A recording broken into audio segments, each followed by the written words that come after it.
All right. We are live. I think. Looks like we're good on spaces on Twitter. And yeah,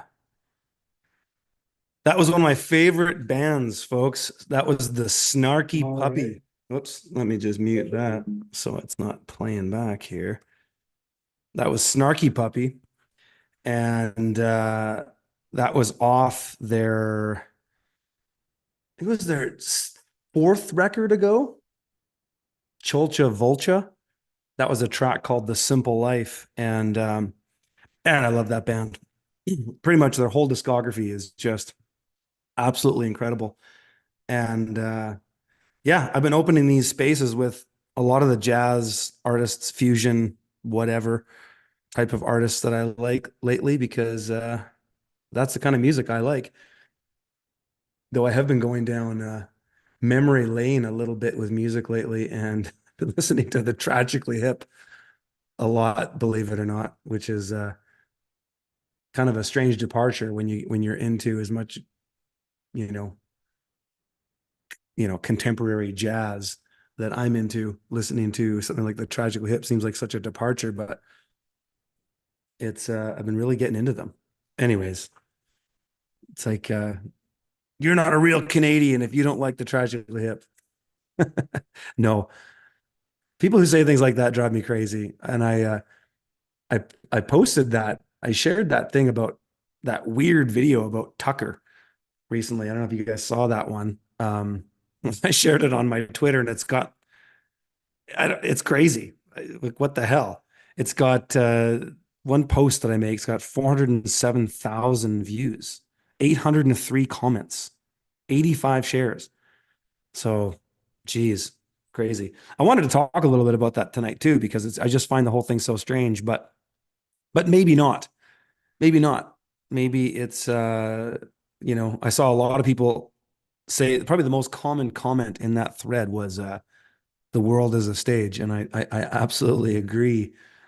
And there's always more that meets the eye, and there's no exception to that rule in that case. But I want to say too, I mean, I don't I don't idolize any of these folks, you know. I recognize Tucker Carlson as one of the great journalists of our time, at least great orator. The guy has an absolute gift of the gab, been inspiring to me in many ways. But do I idolize him and hope that he's going to save the day? Do I hope Elon Musk or Donald Trump or Alex Jones are going to save the day? Hell no. Hell no. We got to take care of ourselves here, folks. And I think that's a big part of what this next year is going to be all about. And I think even during COVID, that was certainly the case of people realizing that now is the time to step up, to hope for a politician, um, you know, a technologist or a technocrat like Elon Musk uh, are going to save the day or save your day is, I think, delusional. And I actually take a sort of a great spiritual purpose and meaning in the idea of us stepping up and taking responsibility for our lives. And that comes in many different ways. And that's something that I've tried to showcase for many years, even before I started kind of coming out of the closet as a truther and talking about some of the things that many people know me for. But even just demonstrating my farming practices back when I started doing the urban farming thing, I was really just showing people, hey, you got to take responsibility. You got to own it. You got to step up because we have tacitly agreed to go along with a system that does not have our best interests in mind for a very long time, perhaps all of our lives, and perhaps all of your parents' and grandparents' lives. And even thinking about my family, my uh, my grandfather, my father's father was, and I wrote about this in my book actually, because I did a bit of family history before I wrote that book. the urban farmer, and I talked about how farmers are just a lost generation, and my grandfather was, and it was actually his father was the last bona fide farmer in my entire family.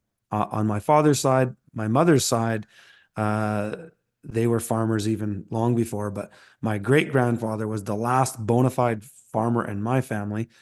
And my grandfather um, wanted to get off the farm. And that was a big, at that time, that was a big marker of success was to not be a farmer. And I even see this in today, of course, you know, of course now with small scale agriculture, regenerative agriculture, and folks like Joel Salatin or um, myself or other farmers who have gotten reputation around the world, we've sort of glamorized farming a little bit in a way, or we've romanticized it a bit in some ways. Um, but for the most part, people don't want to farm. And I think it's somewhat symbolic of where we're at and where we've been at for a very long time, is that people want an easier, they want things easier. People want to have an easier life. And can you blame them, really? It's not necessarily a bad thing to want to have things be easy or or work less drudgery. Um, but with that has been sort of a double-edged sword, where in that pursuit of working less, um, a lot of corporations, particularly governments masquerading as corporations masquerading as governments, have been very happy to serve us up a whole bunch of conveniences. And I really believe that the United States and sort of Western culture in general is no longer living by the phrase "give me liberty" or "give me death." It's "give me convenience" or "give me death." And I think more people are really starting to realize that now. But honestly, I think it's a little too late. And I'm seeing things, um, discussions in the United States about secession. Those discussions have been going for a very long time, particularly Texas. But there's a growing sentiment in Canada with secession, particularly with Alberta.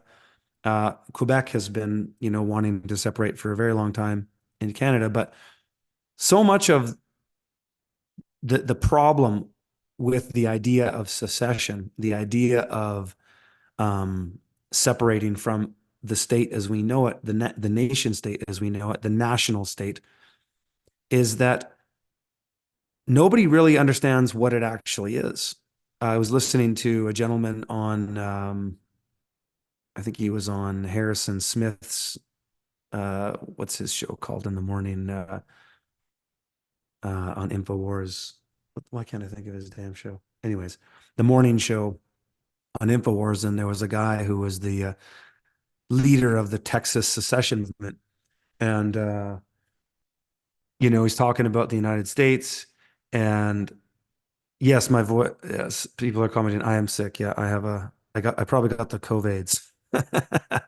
I've had a cold for about 2 weeks, but we always get a cold in the winter. So it's our body's purging. I kind of like it. Kind of have I feel like a smoker, got like a smoker's voice. Um, but I was watching this guy who's the leader of this Texas secession movement in the U.S. In Texas, and no discussion came up about the de jure versus the de facto state. None. And this is something that nobody talks about. I've talked about it many times. In fact, I kind of feel like a broken record talking about it.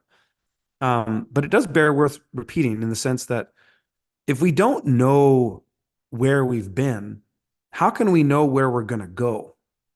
Because the idea of secession, fundamentally, I believe is a good one. I would like to see Canada break down into as many states as possible. So many states that we break down to the estate of each individual man and woman.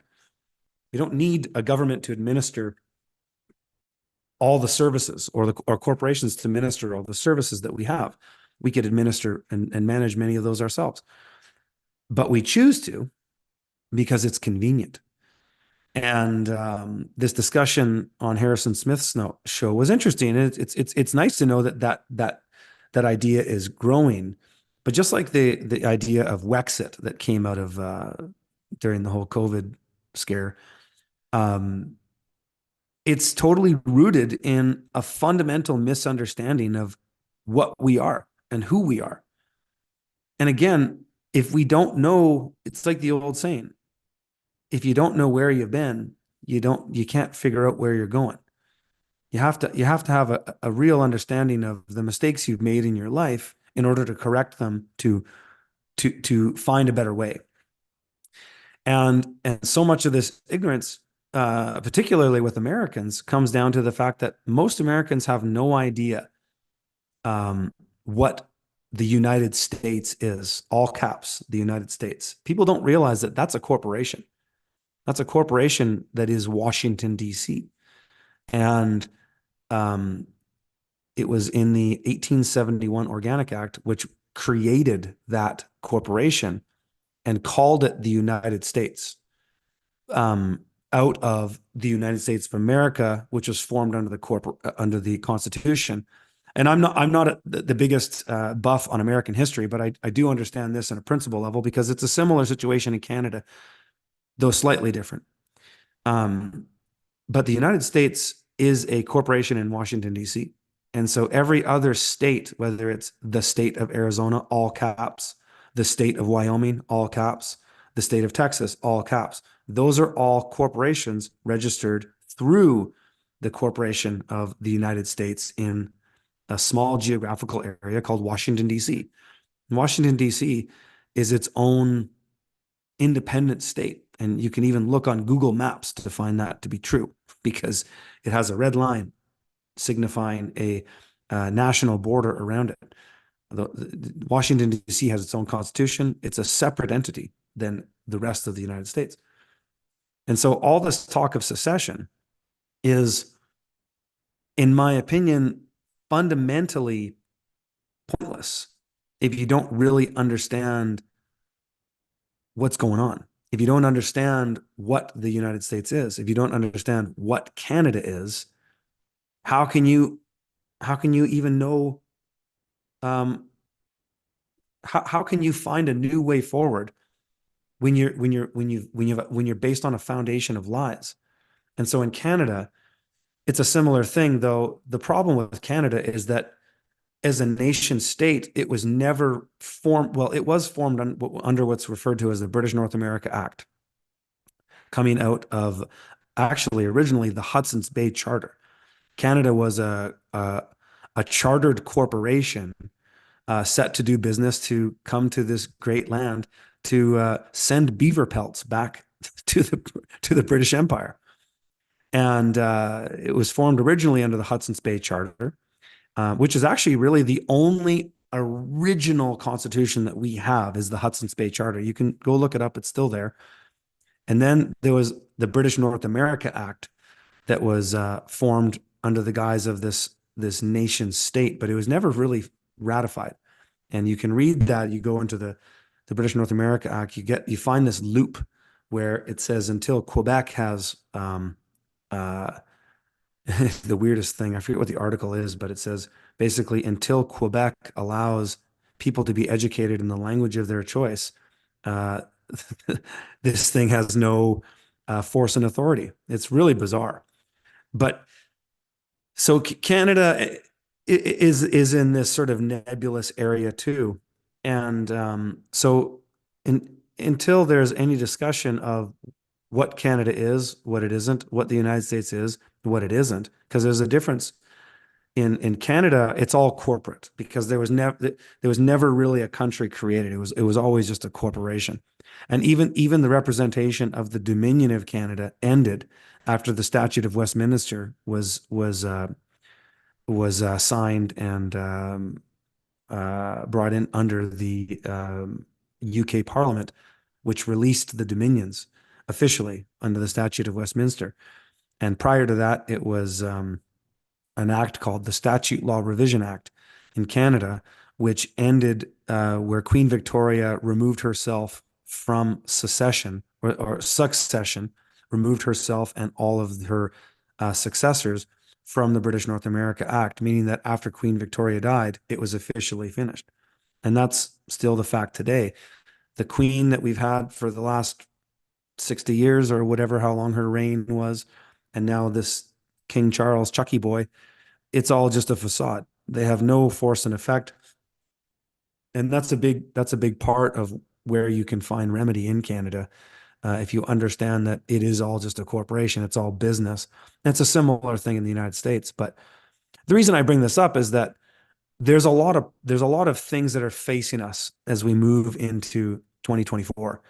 And until people really face the music, all this discussion, Donald Trump, all this political stuff is all just spinning the same wheels, the same BS, until it's really addressed what Washington, D.C. is in the United States. There is there's going to be no remedy for the average American at all. None. It is all just a big dog and pony show. And it's the same in Canada. Doesn't matter who gets elected, it's all the same BS. It's just perpetuating. And so even when you hear a lot of these other politicians who have the greatest of intentions, folks like Maxime Bernier or perhaps of the People's Party of Canada, or, whether it's even in the US, Matt Gaetz and, Marjorie Taylor Greene and all these politicians that have nice sounding rhetoric. And I think they probably do have good intentions, perhaps, maybe. Doesn't really matter as far as I'm concerned, but um, none of them really talk about the reality of the situation in there. How is it that some bureaucrats in DC get to decide what someone living in southern New Mexico does, that they get to write some decree that people in some part of the world that is completely disconnected from that geographical region get to decide what's right for you? Same in Canada. These bureaucrats in Ottawa get to say this, that, and the other. Um, but the beauty of this, and this all kind of circles back to what I started with, is that when we start to take responsibility by owning who we are, what we are, where we are, where we aren't, and what Canada is, what the US is, what it is, and what it isn't, all of that. Until that's addressed, this is all just a bunch of BS. So the way I look at it is that in the interim, until that shining day on the hill that might not ever happen, until that day, it's on us to own it. It's on us to take responsibility for our lives. And that might look many different ways. And as I said at the beginning of this, a big part of where it started for me was looking at food.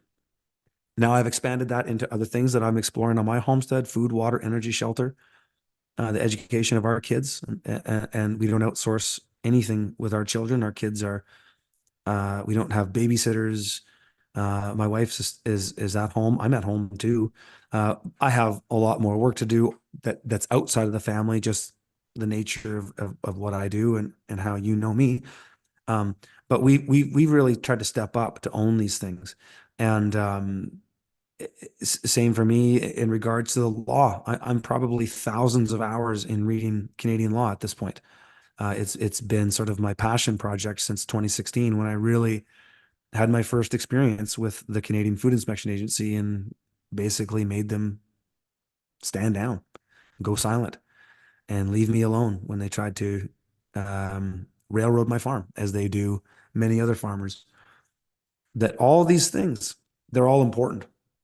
And I really, really believe that fundamentally, nothing will change for anybody until you start to own these things. And so I just wanted to start with that. I'm improvising tonight, folks. I basically came up with the title of this an hour prior to starting the stream, and we'll talk and riff on all kinds of things. We'll take some callers again on the Twitter Spaces, and see lots of folks in here right now. This is great.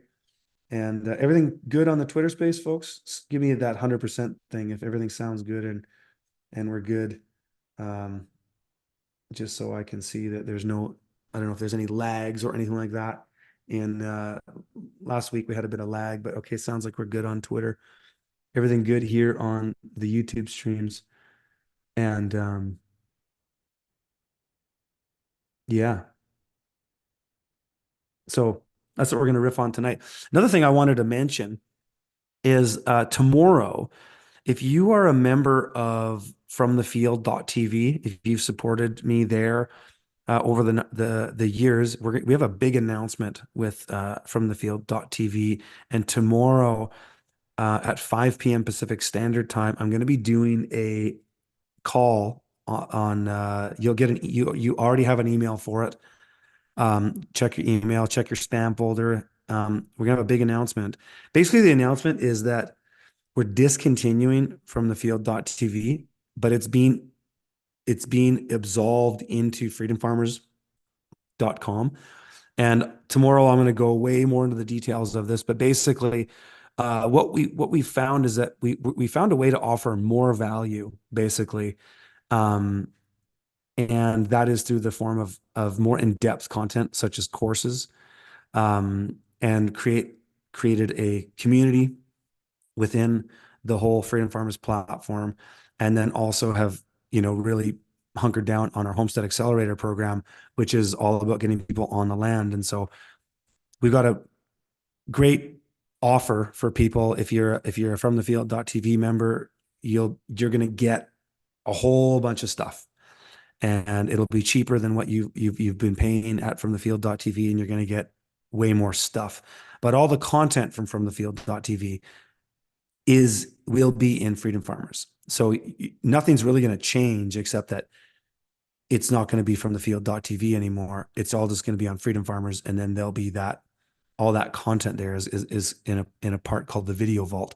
But tomorrow I'm going to have way more information about that. So if you're a member of from the field.tv and you want to learn more about that and what the future looks like, just join us for that call tomorrow at 5 p.m. and you'll have an email for it. So just check your email for whatever your account is set up on, and we're gonna make sure everybody is looked after. And actually, the what we have is far better. And so yeah, I'll have more about that tomorrow. Also, if people aren't members of freedomfarmers.com and want to just check out our content and see what we're all about, our main offer right now is a monthly plan. So you get access to our community, the 20 plus courses that we have in there, more courses coming this year, and our Homestead Accelerator directory, which is insane value. That's for $49.99 a month. You just go to freedomfarmers.com and you can sign up for that. You can also just sign up for our community that actually gives you access to my coaching calls that I do once a month with our Homestead Accelerator, and a bunch of the coaching calls based on the courses in the platform. And you can sign up for that for $10 a month. And if you just go to freedomfarmers.com, you can check all that. And that's the best way to support me, and support my work, but also get a ton of value. You know, appreciate people following me on Twitter. Appreciate people follow me on YouTube. But there's way more value in the Freedom Farmers platform than just say subscribing to my YouTube channel. And yeah, how about that Tucker thing, eh? My goodness, just crazy, just crazy. Uh, it really felt to me like it was a signal, and perhaps that could be me just kind of looking into it more than what it is, and if that's the case, whatever. Um, but it really felt like a marker to me, and I don't know about you guys. I'm curious, what some of you folks are saying, but are things just kind of getting weird? Like, are things getting weird? I've just had some things in my personal life, don't need to get into personal stories and stuff, but friends and family, just weird shit going on, weird stuff. You're just like, the synchronicity, the sort of dark synchronicity of it is just strange. And not to mention, a lot of people just all of a sudden getting rapid cancer. Um, so many people. It's just crazy. And there's this accumulation of all of these things. And um, part of why I wanted to kind of start with talking about a bit about succession and a bit about owning it and stepping up is that so much of this stuff that's going on is we're so far ahead now with this, call it New World Order, fully operational plan. I mean, New World Order has been around for a very long time. There's nothing new about it. It's older than any of us watching this or listening to this stream right now. It's very old. Um, and it's been planned in a multi-generational way. So this has been executed over many, many years, but we just saw such a ramp up into it really at COVID, but you could almost make the case that 9/11 and the Patriot Act in the United States was a big stepping stone as well. And prior to that, you could go back even further and identify certain things that really changed and amped it up as well. But it just seems like right now there's a lot going on. And when you think about the proxy wars that are going on in the United States, you think about the absolute gaslighting from politicians and the complete complicity of the media involved in a complete racket with the states, the nation states, the corporations that masquerade as nation states. Not to mention the hundreds of millions of migrants moving up from poor countries into the Western countries, whether it's Western Europe and the many countries within that, all over the United States and even in Canada, the floodgates are just open.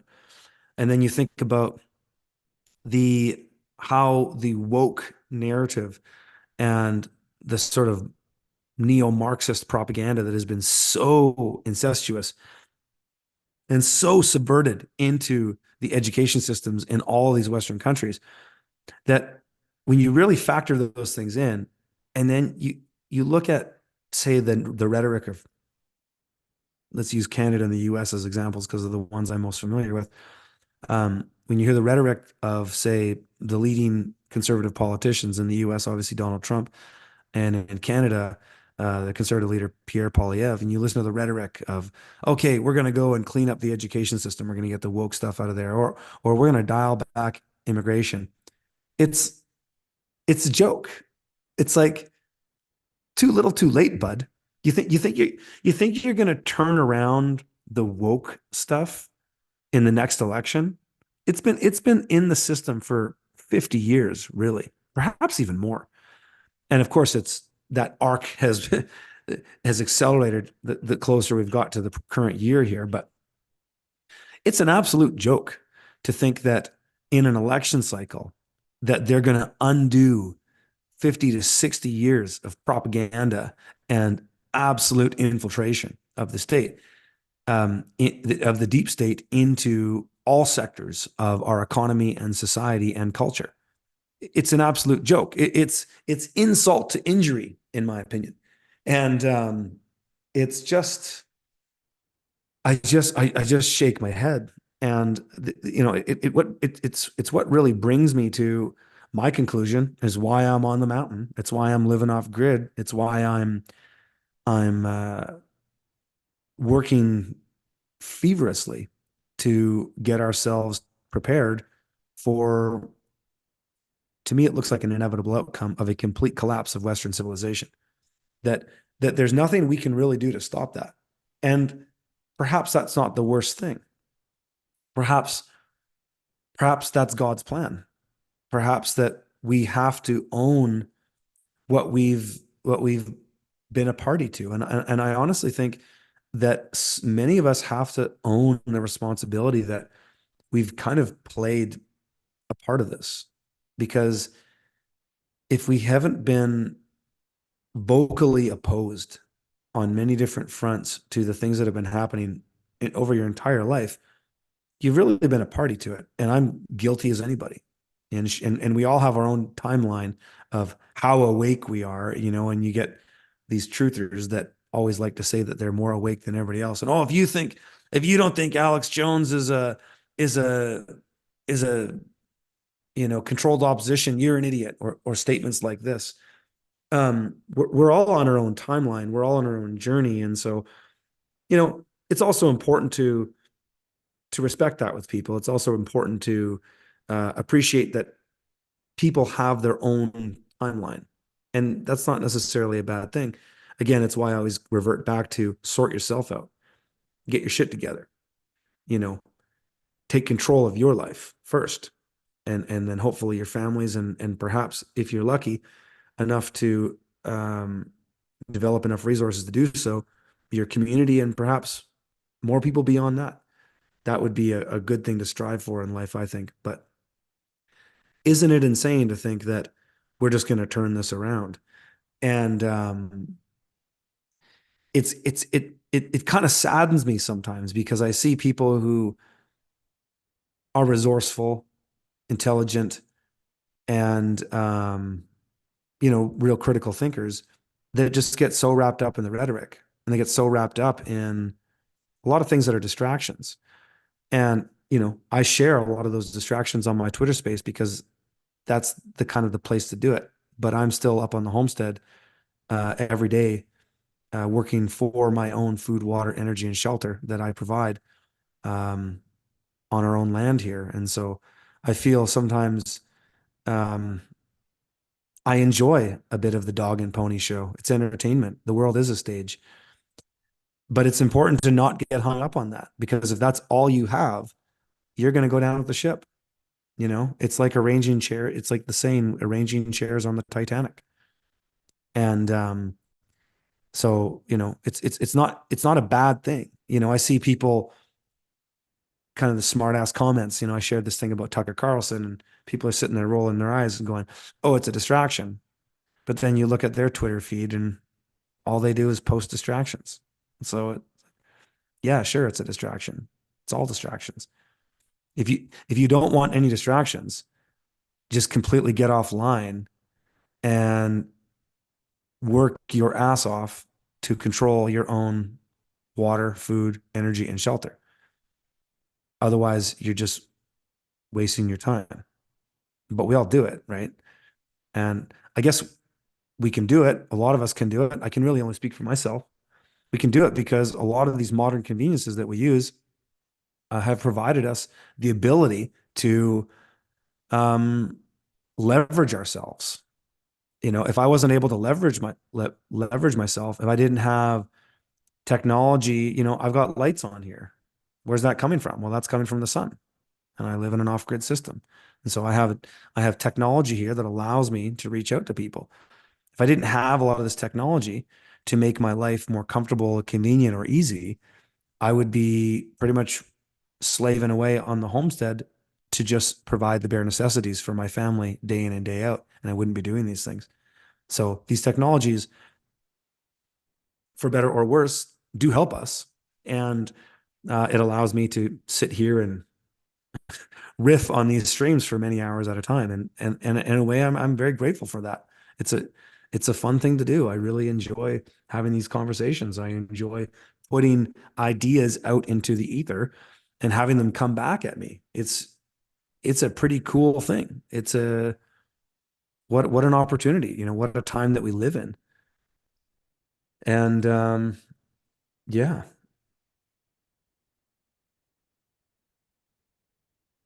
just looking at some of your guys' chats in YouTube here. The Jones Plantation, yeah, the Larkin Rose movie. Yeah, totally. It is good. Um, I watched I rarely watch movies, and if I do watch movies, it's over the winter. Um, and last night I watched a movie. I don't know how my wife had Netflix on, and we don't even have one. We just use our her brother's account. And I watched a movie about that guy named Kai. Remember that dude Kai who went viral a few years ago? The surfer dude who whacked the dude over the head with the hatchet. I watched this documentary about him. And holy shit, it was a crazy story. But I don't watch movies very often, and wow, that was something else.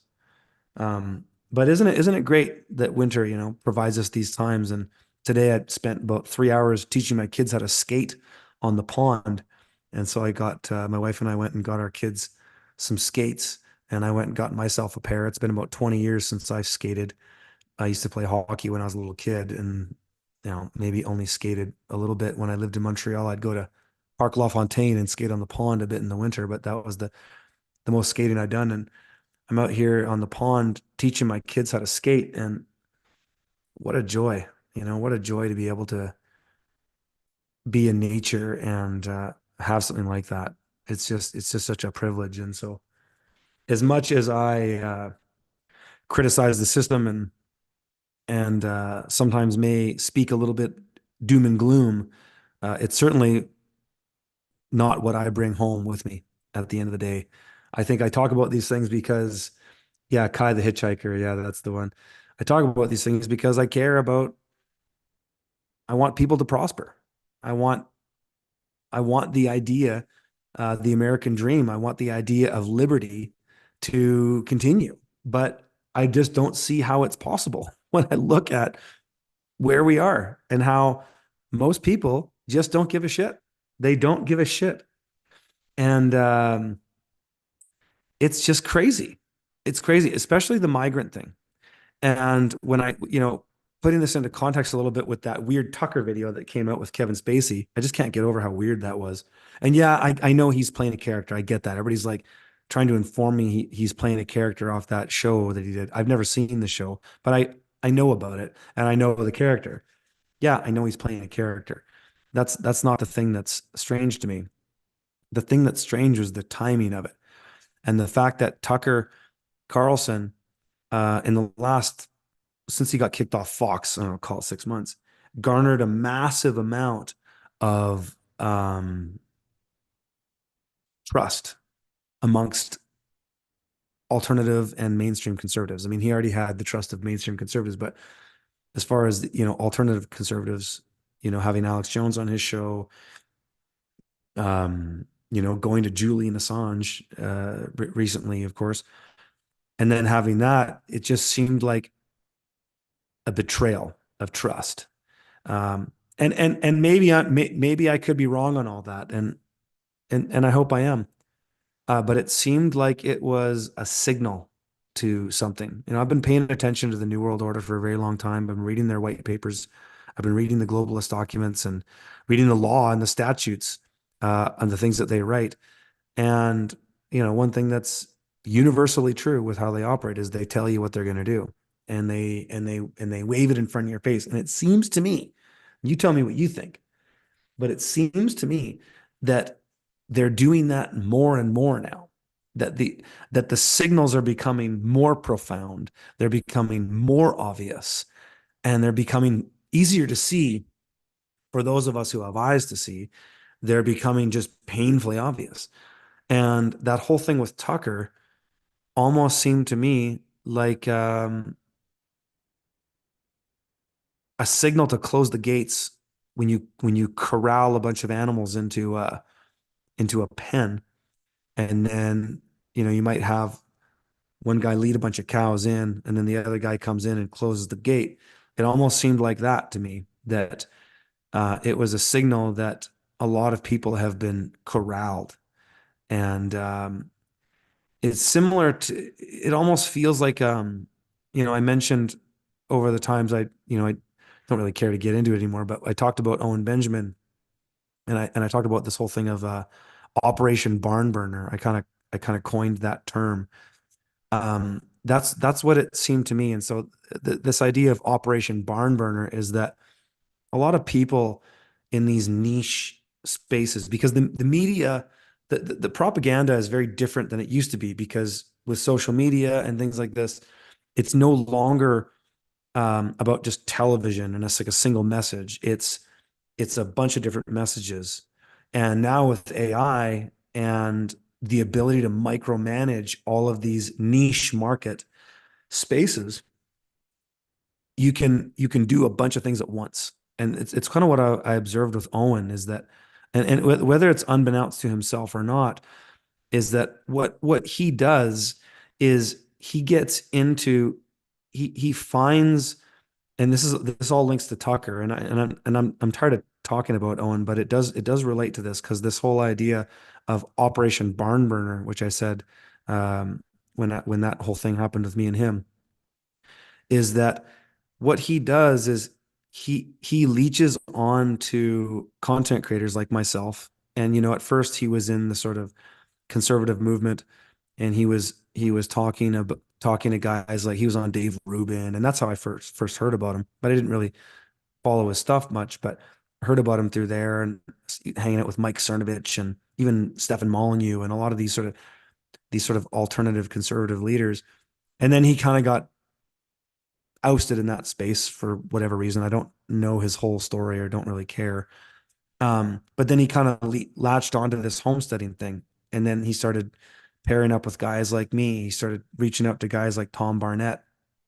And I think Amazing Polly and him had a little tiff as well or something. But anyways, what Owen does is if you watch his behavior, he latches on to people in a particular niche market of content to gain their followers, and then he burns it to the ground because he's literally had fallouts with like dozens of people. I think the count was 30 or something like that. I don't know anybody in my life that's burned that many bridges ever. Like I've just never met that many people that do that.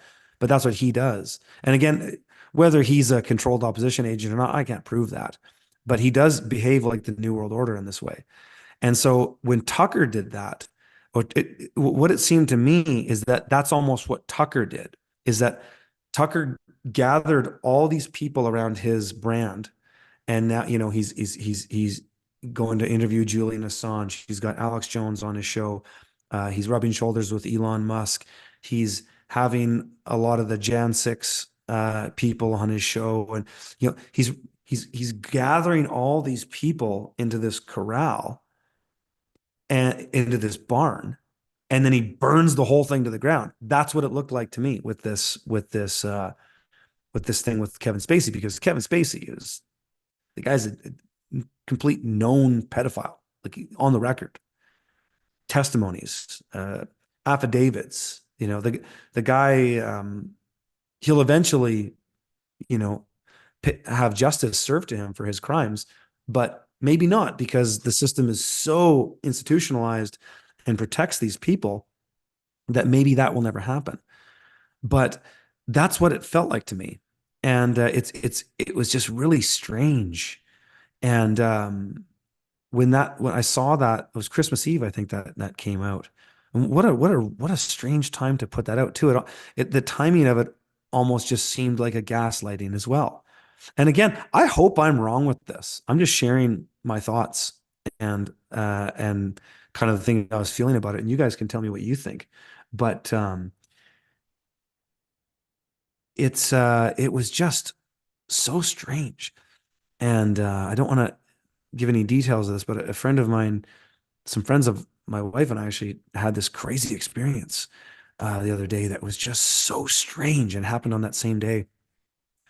And they shared it with us, and I was just flabbergasted on how weird and esoteric and just eerie this thing was. And I just wonder if other people are experiencing that in their life, because I'm not just talking about things that I've experienced in the online world, outside of my own experiences. Like just like Tucker certainly was, but that thing that happened with Owen, that happened to me.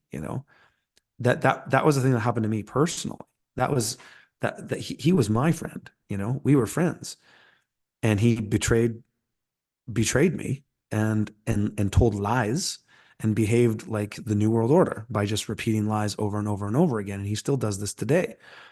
And so, the what I'm talking about isn't just what I'm observing when I go out and scroll through Twitter. Part of it is because that's part of my observed reality, at least as I understand it. But it's also things in my life, and I'm just curious, um, what you guys are saying. Like I'm just, maybe we'll take some calls too. It's soon here. Oh, Hamilton's on once. Maybe we'll take a call pretty soon here. Um, but yeah, it feels like we're at some sort of crescendo in our shared collective experience as we know it. And we're on the precipice of something. And I think 2024 is going to hold a lot of interesting times. And I titled the space and the stream "Strange Times or Hard Times," perhaps all of the above. But I talked about I did a couple streams ago. I talked about where the economy is going in Canada, and I've been sharing stuff on Twitter too regarding that. Looking at Germany's real estate market, same thing, just bottoming out. And I really think we're going to go into this period of deflation fairly soon, where property is just going to get devalued. But at the same time, I don't think you're going to see devaluation in food prices. And the reason for that is that bankers don't care about the price of food. Bankers care about the price of houses and real estate. Because if you know that the part of the big agenda is to have you own nothing, then it all ties in. And it's pretty interesting. It's strange times indeed, but yeah. So hey, I want to bring brother Hamilton on the call here. Let's add him as speaker, and we kind of do this in sort of a non-linear way tonight. I'm not just gonna go into calls and then do all that, but unmute yourself there, brother. Um, Hamilton and I have had some exchanges, DMs before, so he seems like an interesting dude. Let's see what he's got to say, but I might just kind of go back and forth on it and just kind of see how it goes. Hamilton, unmute that. There you go. Hey, thanks for this. How you doing, brother? Good. Appreciate you letting me talk. Yeah. Just want to say thank you for all you do, and just kind of get your thoughts on it. I mean, I've kind of been somewhat torn between the idea of, we're not way out like you are, but we're a little bit out of town, and we're, I don't want to say that we've kind of like backed out or dipped out of society or anything, but at the same time, we're not forefront out there. And I know you kind of stay involved in everything, obviously online, and with kind of being what you would call like a mentor, or kind of like an inspiration, or just giving good information to people. But it's just curious to me trying to find the right balance, I guess, because you can't clearly. Well, I guess you could just completely disappear, but that wouldn't do much good except for you. Yeah. Yeah. So is it kind of like the dichotomy of being the gray man versus kind of like standing your ground in a way, or like, maybe elaborate a bit more on what you mean? Yeah, that's close to it, I suppose. Or also just, I mean, we're uh, we're nowhere near as off grid as your setup is, but I would feel pretty confident that we could feed ourselves, at least not go hungry, right? And we have local friends that we would cooperate with and all of that on farms. But and I'm on Twitter. I talk to people on here, and maybe I don't know exactly.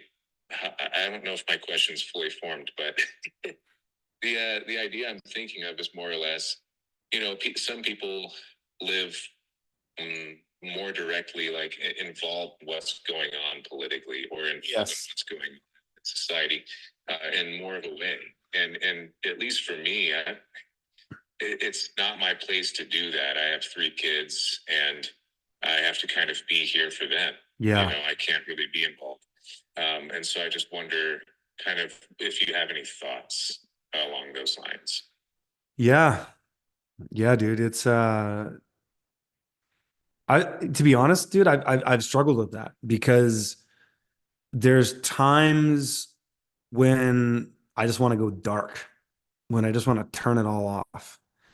And that might be foisted upon us sooner than we think, depending on if with this when the central bank digital currencies come into full force and effect, digital ID, whatnot, that might happen sooner than we would like, and maybe it won't, and maybe there'll be a remedy to it. I don't know.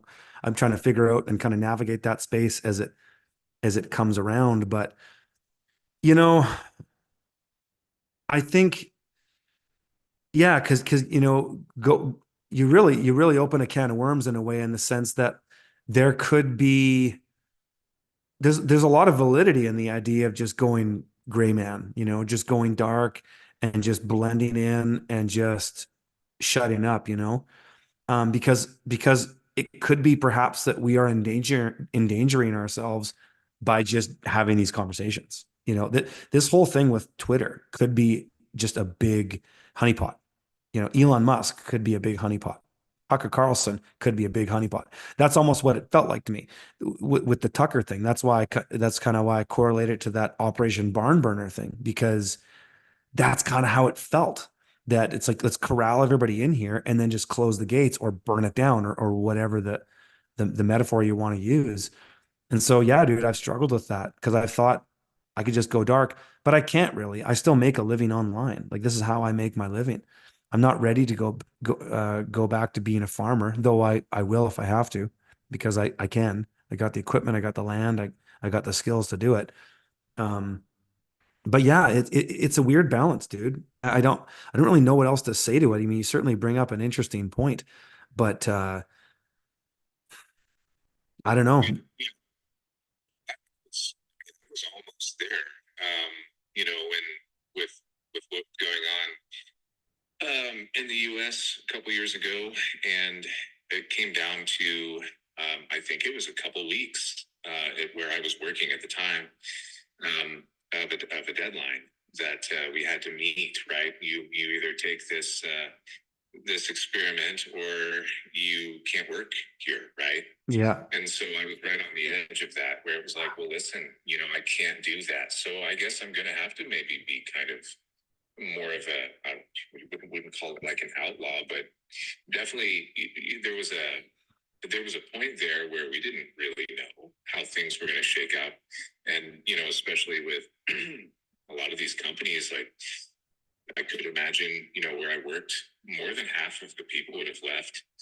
And what I did at the time and what I do now is critical infrastructure type work. So, I mean, I don't know if part of that was a scare tactic at the time, just to see how many people would follow.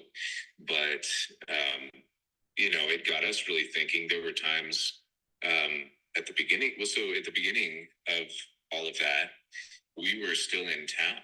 So I didn't have any land. I mean, we moved out as soon as things started going on, and we had plans to for long before then. But yeah, we were in a small house, had a nice big backyard garden, but that's not very good if if things get really bad. And I remember distinctly going to the store, and they had I don't know, we had just written down random things, and we needed chicken, right? So I wrote chicken, and I went to look. There was no chicken. There was one package of chicken. I guess I'm buying chicken thighs. Yeah. And so we wanted to never put ourselves in that position again. And so, but in any case, yeah, I won't take all the time up if other people want to speak, but I just thought I'd throw that out there for you. Yeah, dude. I mean, I appreciate it. It's kind of it's something that could go back and forth on a lot, because I can't help but think sometimes that, you know, all of these things, all this technology that's brought us together in many ways could be just burned to the ground. And then people who don't establish community in the real physical world are going to be like chickens with their head cut off. So, um, quick question here for those on Spaces. Is there an issue with the sound? I saw Pierre say that there's no sound. Can you guys give me like, can you just give me that 100% sign or something like that if you can hear and it's all good? Hamilton, you can hear me, hey, still? Yeah, yeah, Okay. I can hear you. I have trouble, but I've used Spaces a lot for a while, and occasionally, sometimes it'll do that if you leave and come back. It sometimes fixes it. Okay, so maybe Pierre, that's what you have to do is just leave and come back. But I'm seeing everybody else here say that it's all good. So, hey, but no, Hamilton, I appreciate that, brother, and really good insights. Kind of ties into, I saw somebody bring this up in the chat, and it was actually one of the things that I thought that I would like to mention tonight, because it was announced that Canada is going to be rolling out universal basic income. So we're all going to get a free, $2,000 welfare check, though I will never take that. But it's excuse me, COVIDs, folks. But that's happening now, and that's another one of these honeypots because it's all a thing of get you into something and then burn it to the ground. And so just like this Operation Barn Burner idea that, pertained to Owen Benjamin and his little cult, and then, getting latching onto people and then burning that thing to the ground. Tucker Carlson appearingly doing the same thing. Your idea of universal basic income is the same thing. You could even broaden it so much that all of these platforms could do the same thing. Whether it's Zoom, I'm using Zoom right now to stream onto YouTube. I'm using Twitter to do the spaces. All of these things could be that. And universal basic income is just another one of them. It's just get people into this idea of a thing that provides an extraordinary convenience for you. And that once you start using it, the likelihood that you're not going to use it anymore is negligible. It's just not a reality for most people because you get used to the convenience. As it pertains to universal basic income and taking the money, you get used to the money. So you get used to the $2,000 coming in. And I think where this might go, my prediction is where this is going to go in Canada, and perhaps why Canada might be at the front lines. Just like how in COVID, we saw New World Order policies implemented at different times in different places because they were a bit more, there was a bit more local context that that made it work there for some reason, And so you think about this idea of universal basic income being implemented in Canada. Well, the timing is pretty good because a lot of people's mortgages are really going up. And I know a lot of people that would be um, very, very excited about an extra $2,000 a month because I know people personally and I hear the stories all the time on the street. People I know, not people online, on the street who have either their mortgage has gone up or somebody they know or a family member, and they're strapped, they're tight. So the timing is almost too perfect when it comes to that implementation in Canada. And I just don't really believe in coincidences. I think, that it's too perfect. And they like to demo these things out in localized markets with localized conditions. And so it seems like a perfect storm that universal basic income gets implemented here in Canada, as people are so tight. I mean, the inflation we're seeing here in Canada is absolutely off the charts. I'm flabbergasted whenever I go out and get groceries or, go to get some of the things that we need. I'm absolutely shocked at the price. And I remember prices. I mean, my dad hammered that into my head as a long time ago. Yeah, I said this before. He always said to me, he's like, I don't believe in much, but I do believe in prices. And my dad was such a nerd with it. He'd go out and he'd look at prices and he'd be like, son, did you notice that in the last 5 years the price of this has gone up this much? And I was so bored I was so uninterested when I was a child. But he kind of hammered that into my head, and it is a signal. Prices are signals.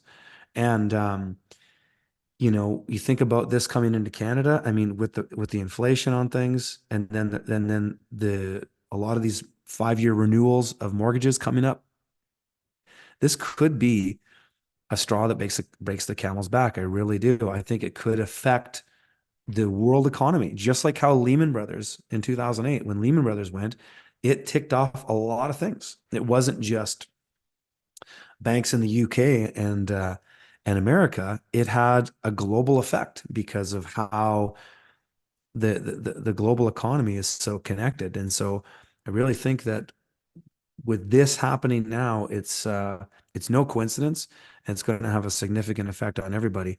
And so again, it's another reason to start localizing everything that you have as best as you can, food particularly. If you don't have a local source of almost everything you eat, that is you need to figure that out, and you can to localize your food, whether you grow all that stuff yourself or not, isn't that hard to do, especially in North America where there's so many farms, and some places better than others. But you know, this is this is a real signal that things are going to get hairy here pretty quick. Um, Larry, $20 super chat. Thanks, brother. I thought it was weird that the New Age literature I was reading kept having universal basic income as part of spirituality. That is weird.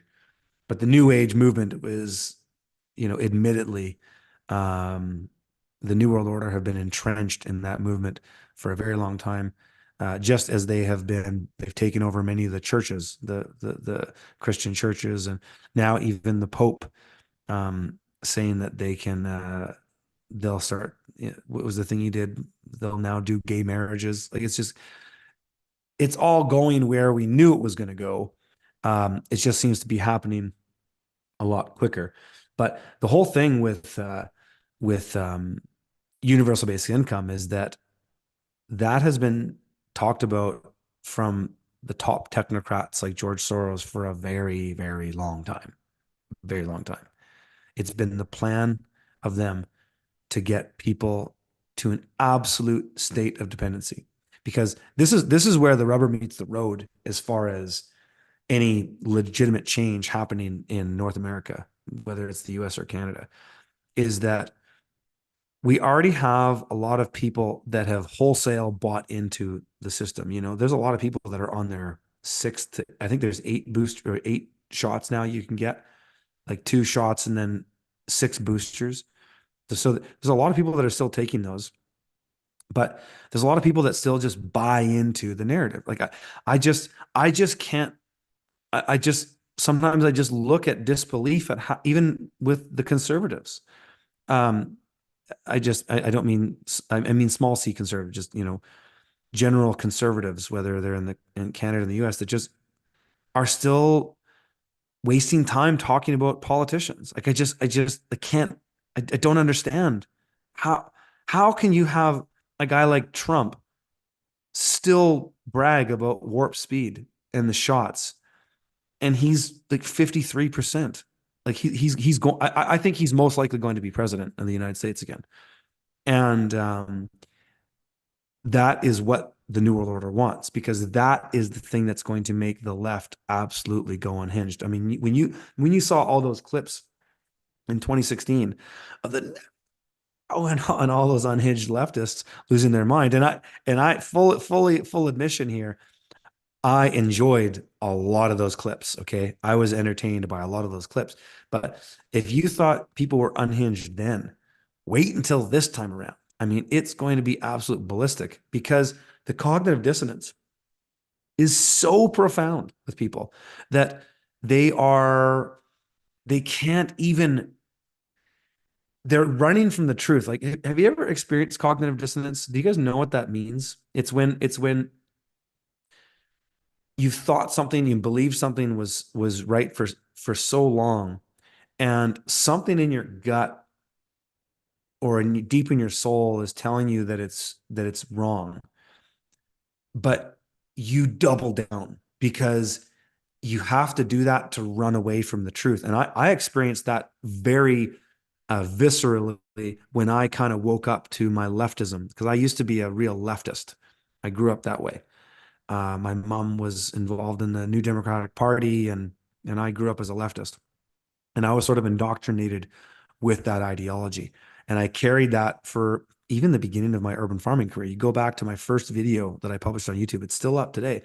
I was still mostly a leftist at that time, though I was listening to Ron Paul and kind of getting red pilled in that way. I was into truther stuff way before that stuff, but I never really thought, it wasn't political to me. And actually, when I was really getting into the red pilled stuff or black pilled stuff, George W. Bush was president, and so it was a reaction to mainstream conservatism at that time.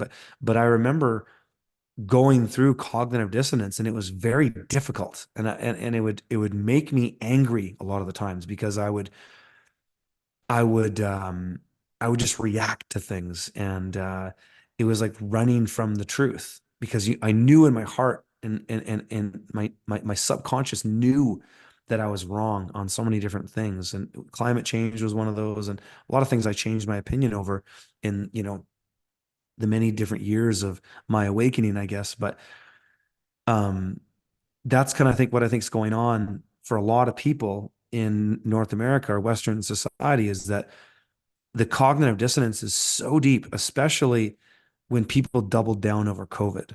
A lot of people doubled down, and people that you thought were kind of awake, you thought they were kind of on your level, and then they went and got shots and stuff, and then had reactions, and some of them still, like a guy I know was just telling me about a good friend of his who is a doctor, who's a bona fide doctor practicing, and he now has turbo cancer, fourth, what do you call it, stage 4 cancer, and took 6 boosters and still is not correlating the two. He's still not correlating the shots and the cancer. And so when you think about that, it almost seems like it's part of it. It's there to get you to double down. And it's kind of, what I've said for a long time is that the New World Order wants willing participants and true believers. And those are actually two different categories of people. The willing participants are just they're your typical bell curve, right? So you got on a bell curve, you have and bell curves are just generic, and you can apply a bell curve to almost anything. You can apply a bell curve to a growing season, but on a bell curve, you got this thing like this. In the center of it, you have what's the median, which is the majority of people are that occupy the call it the 80%, the 90% of that bell curve.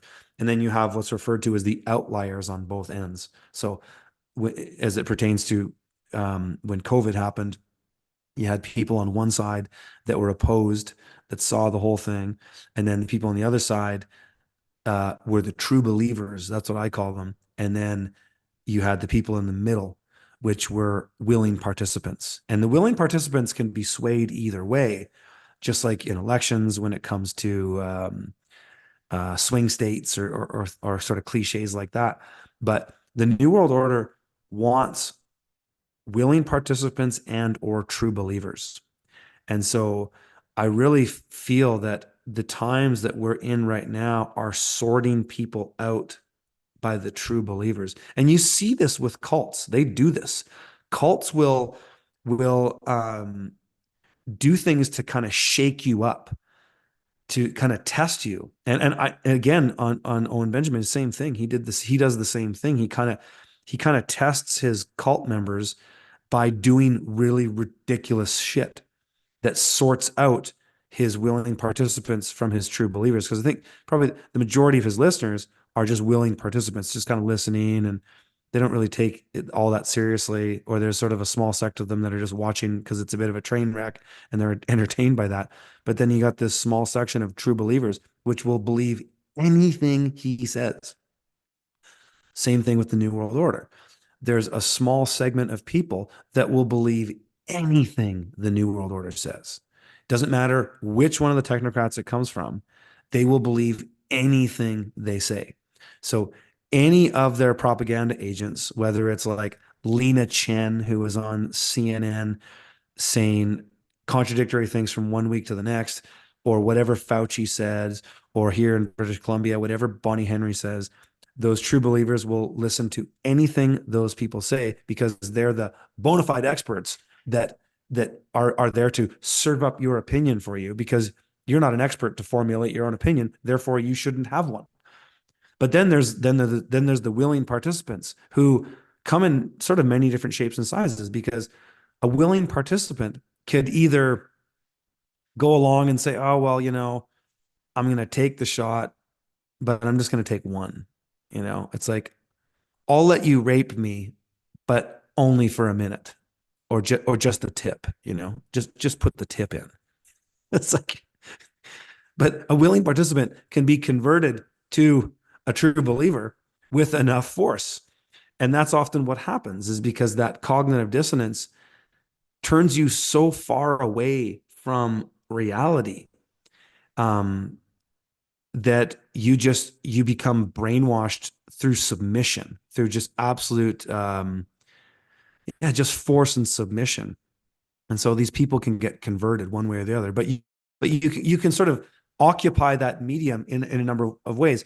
Probably for the most people, it's tacit agreement. I've talked a lot about that as it pertains to the law, is tacit agreement, which is basically to just kind of go silent.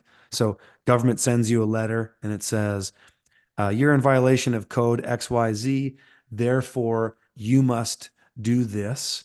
And if you don't respond or act by this time frame, this now has force and effect. And most people just don't do anything, so they tacitly agree. And most government contracts that you're a party to, you've tacitly agreed to, all the way to your social insurance number. It's all tacit agreement. Or you can just be a willing participant and that you can know enough and you think you're smart, just like a lot of the PhDs and master's degree people that were the first ones to get the shot. They went so willingly. But the New World Order wants that. They want you to do that because in their game, um, they they subvert, I believe, retribution from the creator by getting you to do it. And I think that comes down to this idea of free will, and that's the game. That's the rule. That's the rule that God created, and the devil has to abide by that. Is that free will has to be present, and that's why the word of God has to be present.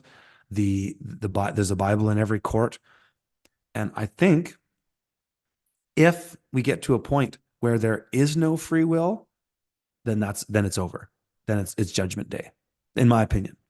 You know, I'm always interested to hear from biblical scholars on these things because I'm not one.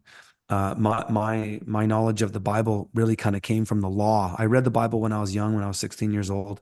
Not the whole thing, but I read many parts of it. But my experience with the Bible has been through the law and understanding the law and where a lot of law comes from in the Bible. And my understanding of it is that free will has to be present. And if it's not present, then it's over.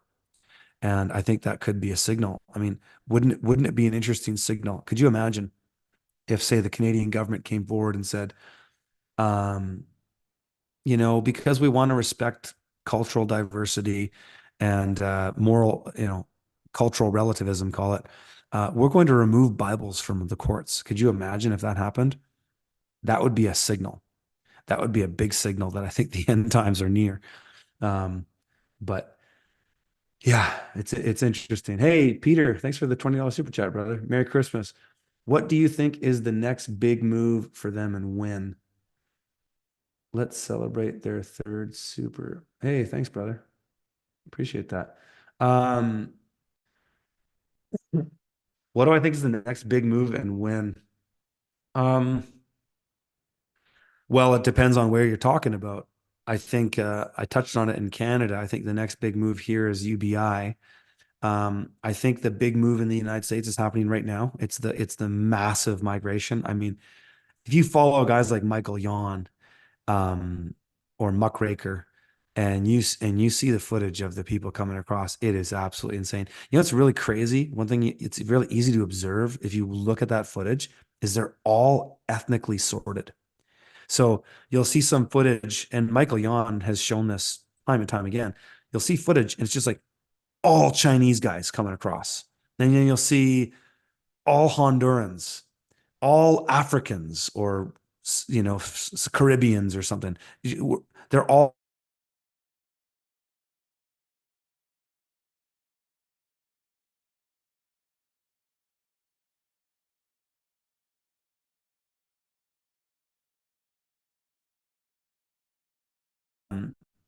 because right now we're in this sort of this fifth generation warfare, they call it, where um, it's everything but tactile war. It's all cards on the table.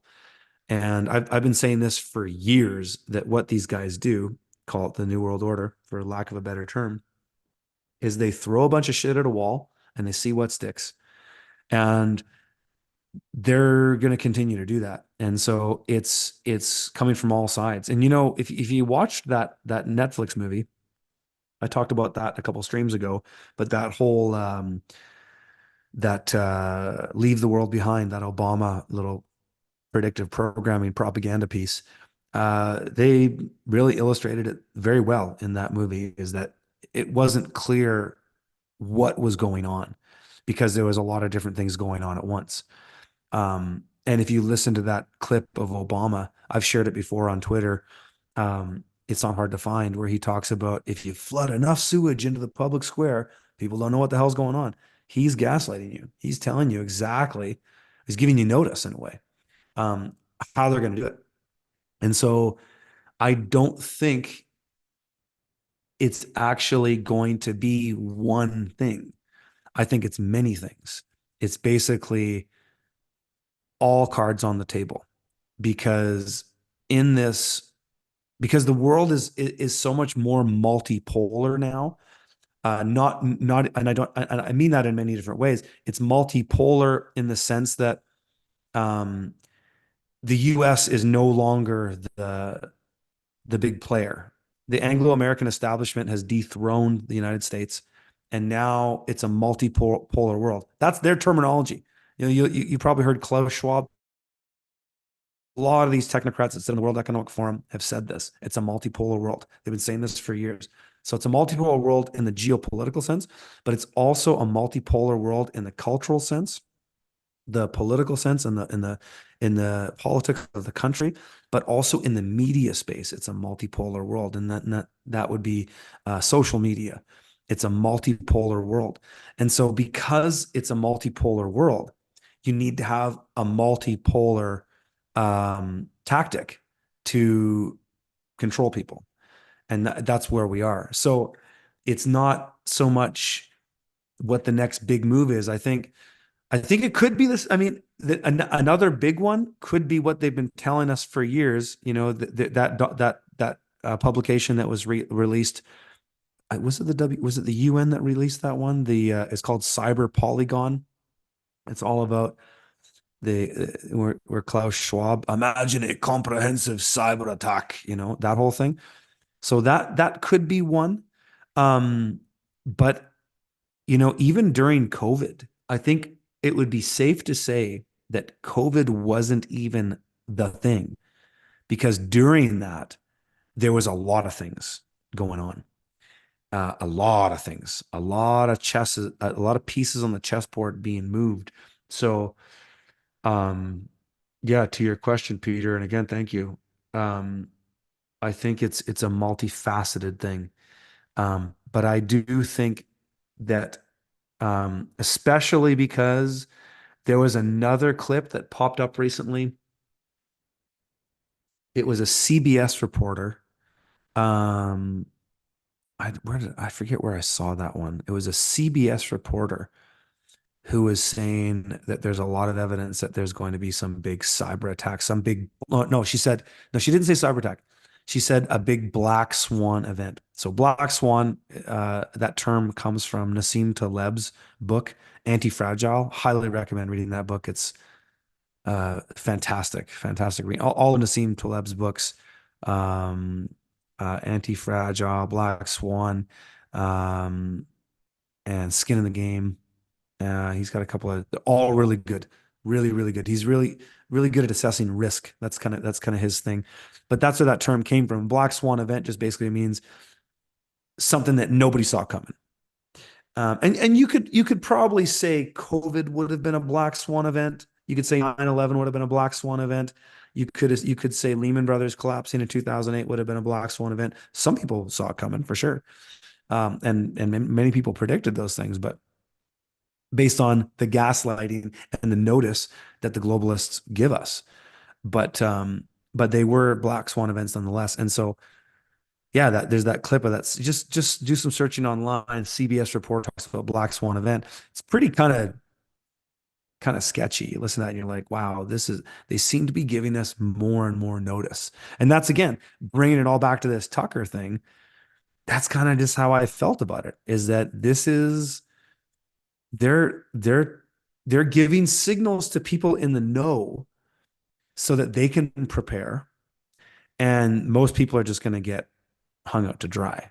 I mean, just think about the average individual, maybe people you work with, people in your extended family or whatnot. Did they get caught off guard when COVID happened? And were they just kind of like, a fish out of water? Think about what that looks like if there is one of these cyber attacks. I mean, this could be legit crazy. Um, if the internet were to go down. I mean, this is why, again, I always stress this is it's so important to build community in your local area and know people that are resourceful, that have your back, and that maybe you have other ways of communicating. I've got some shortwave radios. A number of my friends have them. They can reach a number of kilometers enough that we can communicate. We've set channels that we communicate on. We've set private channels. You can get. I could show you one of my radios. Where the hell is it? I've got four of them. I just got them off Amazon. They're Baofeng. They're some Chinese company, but they're pretty decent and they have really good range. And they're not ham radios, but they're good. And you can make all kinds of channels with them and use them. And whether you're allowed to use them on certain channels, I don't know. I don't care, but you can, and they're a good form of communication. But you really want to start thinking about that, because it isn't just, as I talk about all endlessly, food, water, energy, shelter. It's how do you communicate with your network? How do you communicate with people that are close to you? And this is where this whole internet thing is this massive honeypot in a way. The whole internet is a honeypot in a sense. Forget Twitter, YouTube, and Zoom.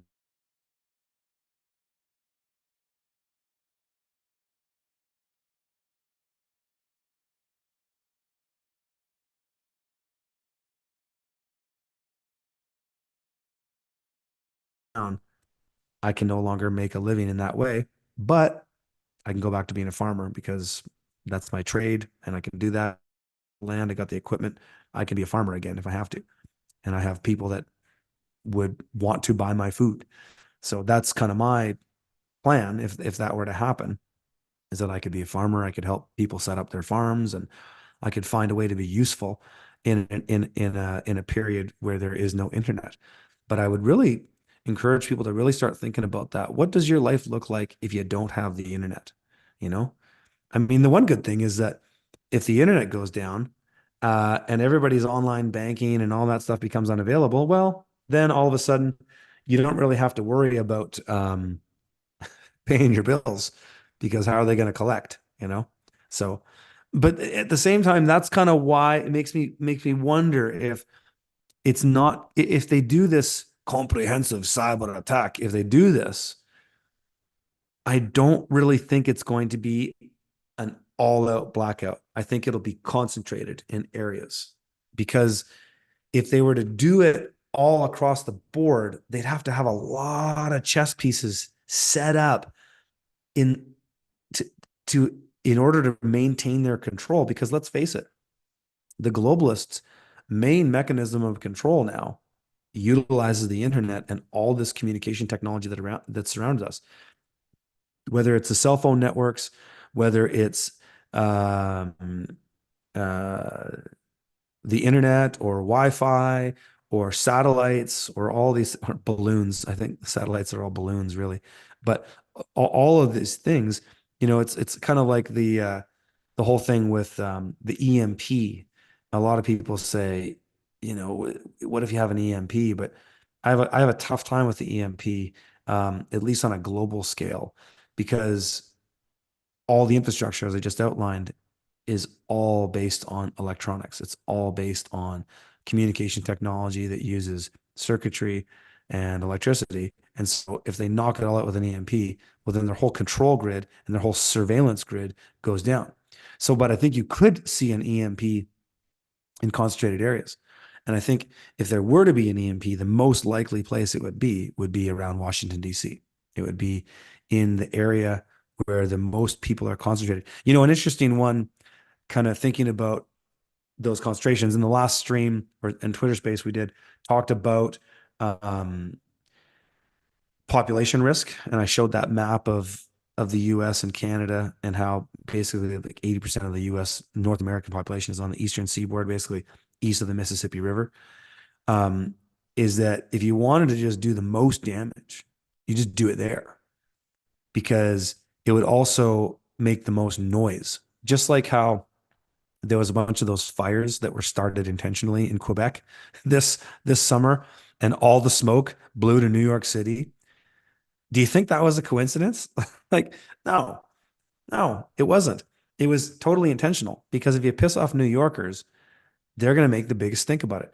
So if you were to go and drop an EMP there, yeah, you wouldn't hear about anything from those people for a long time, but you'd know it happened because that's where a lot of noise comes from. And so if you wanted to do the most collateral damage to a place, you'd probably do it in that place. So I don't worry about an EMP up in the sticks up here because that would be a waste of resources to drop an EMP in an area where the population density is about 100,000th of what it is in New York City or just the greater New York or New Jersey areas. It's it's so significantly less that, you know, we that's just not a concern of mine here. But you never know. It could happen. But again, I really think it's you really want to think about who's around you, who you know, and who you can lean on, and who you're willing to help in a dire situation. Who are those people? Who do you reach out to when this thing's happening? Because who knows if this thing happens? Very few people are going to see it coming. If and when it happens, most of us are going to get blindsided. I think going forward, a lot of us are going to get blindsided by a lot of things. And to predict where it is and when it is going to be is a bit of a exercise in futility. I mean, you can the look at the documents, look at, read everything the World Economic Forum publishes, read everything Johns Hopkins University publishes, read everything the UN publishes, because they're telling you. And if you really want to geek out, subscribe to Foreign Affairs, which is the magazine that's published by the Council on Foreign Relations. They tell you everything in there. They tell you everything they're going to do. It's unbelievable. So it's yeah, I'm kind of thinking that we don't we don't really know, but we can look at the trends and we can see that if this kind of thing were to happen, the collateral damage is going to be unbelievable. I mean, if you ever gone into a Walmart, and I rarely do, um, but sometimes when I'm in Kelowna, I might need to get something at Walmart. Very rarely. I've probably gone into a Walmart, I don't know, 10 to 20 times in my entire life. But if you go in there, and in the US, it's even worse, especially if you're anywhere near Chicago. But you see the people in Walmart and you just go, my goodness, what the hell would these people do in any sort of crisis? People are so dependent. And then you add universal basic income to the mix. Oh my God. But that's where they want you, right? They want you pinched and so desperate that you'll just tacitly agree. And I think, as going back to the whole universal basic income thing, I think that's what's going to happen, is that if they implement it in Canada first, which it looks like they might, there's a lot of people that will just go along with it because they feel like they don't have a choice. But you do. You always have a choice. You have free will. But your perception of your free will is the problem. Just like how when I started talking about this, is that if you don't have a fundamental understanding of what the United States is, the United States Inc. is a corporation, which is Washington, D.C. If you don't understand what that is, how can you have a proper secession movement? How can you, if you don't understand the entrapments and you don't understand anything, it's like going through AA. You know, I've never gone through AA. I've never been an alcoholic or a drug addict of any kind. But you hear the cliche stories of people who go through AA and talk about, the first step of of getting over it is to admit it, right? So if you can't admit it and you can't admit the truth, how are you going to get better? You can't. And so it's like with all this stuff, it's even going back to what I talked about last week, we have this world of fundamentals versus technicalities, republic versus democracy, law versus legal. This idea that you have a fundamental thing of any sort, and it's been exchanged for um, technicalities that can be mixed and mashed, just like how the bar association says we practice the color of law. And so then you have to ask yourself the question, well, what is law? If you're talking about color of law, what's law? They're obviously not one and the same. It's like justice versus social justice. And that's the world we're in now. We're in this world. And it really comes down to this fundamentals versus technicalities.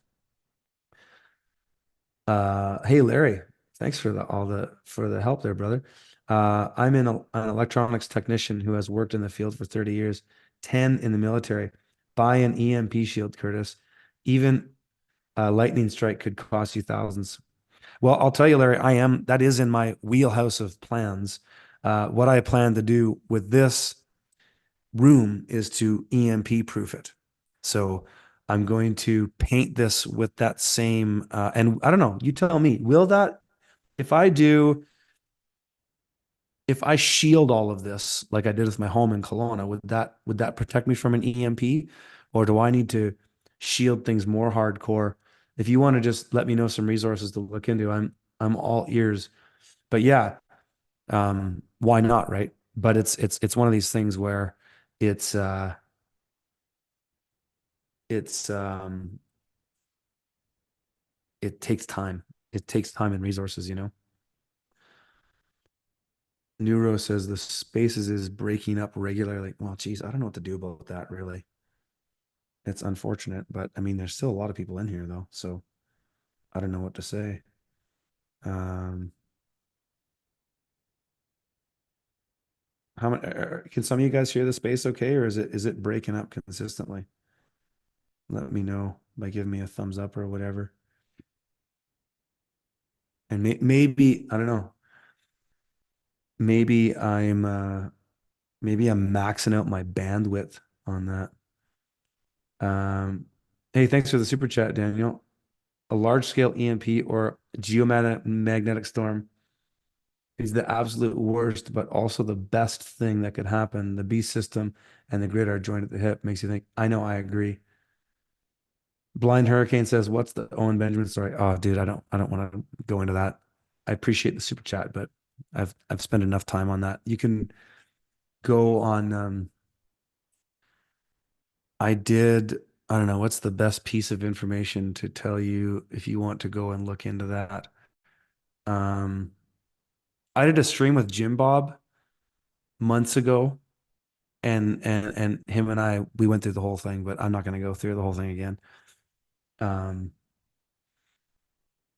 I don't have any problems calling him out though, because I think he's a terrible human being who's who's misled a lot of young men into absolute futility by giving him money and participating in his land scam and his cult and getting them to do stupid things like trolling people online. So I don't mind talking shit about him in the way that I talk shit about Klaus Schwab or the New World Order because I think he actually behaves the same way.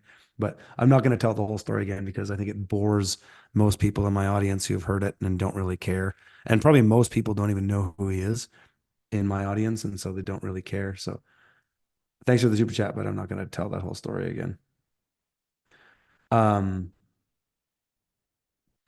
so yeah, I'm just looking at some of your guys' chats here. If anybody wants to call in on Spaces, please do chime in. I'm not going to go super late on this one. I've been doing these streams for like 3 hours and I wake up and because my family we all get up at 4 a.m. I'm not kidding you. My boy is up sometimes 3:30 and then my wife gets up shortly after that. And it's hard for me to sleep in. And so if I do these streams till 10 p.m., I'm just absolutely wrecked the next day. I'm like hungover.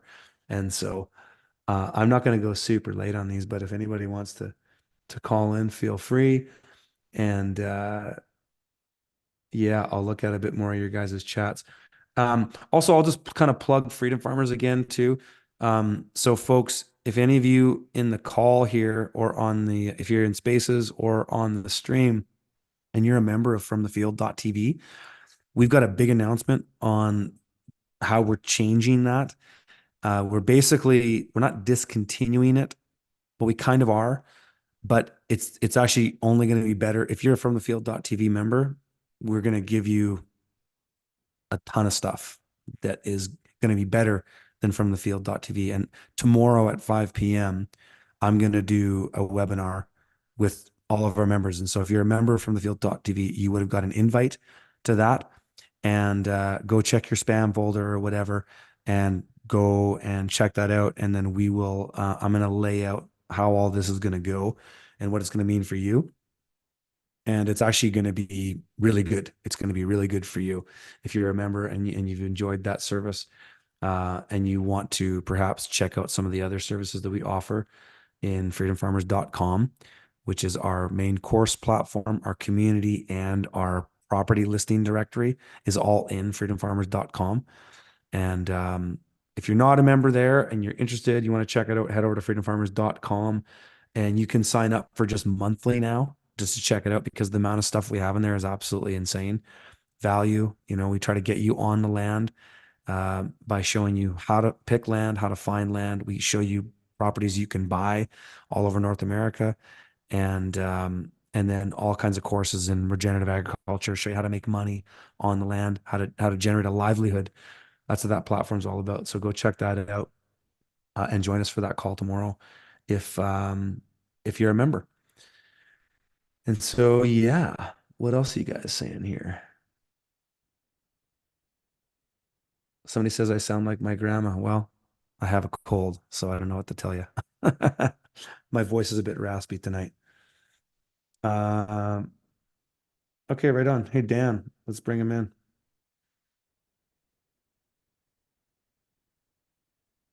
Hey, Dan, how you doing? Sound different now. It's okay. Can you hear me? Yeah, Hey, thank you, man. Appreciate everything you've done over the years.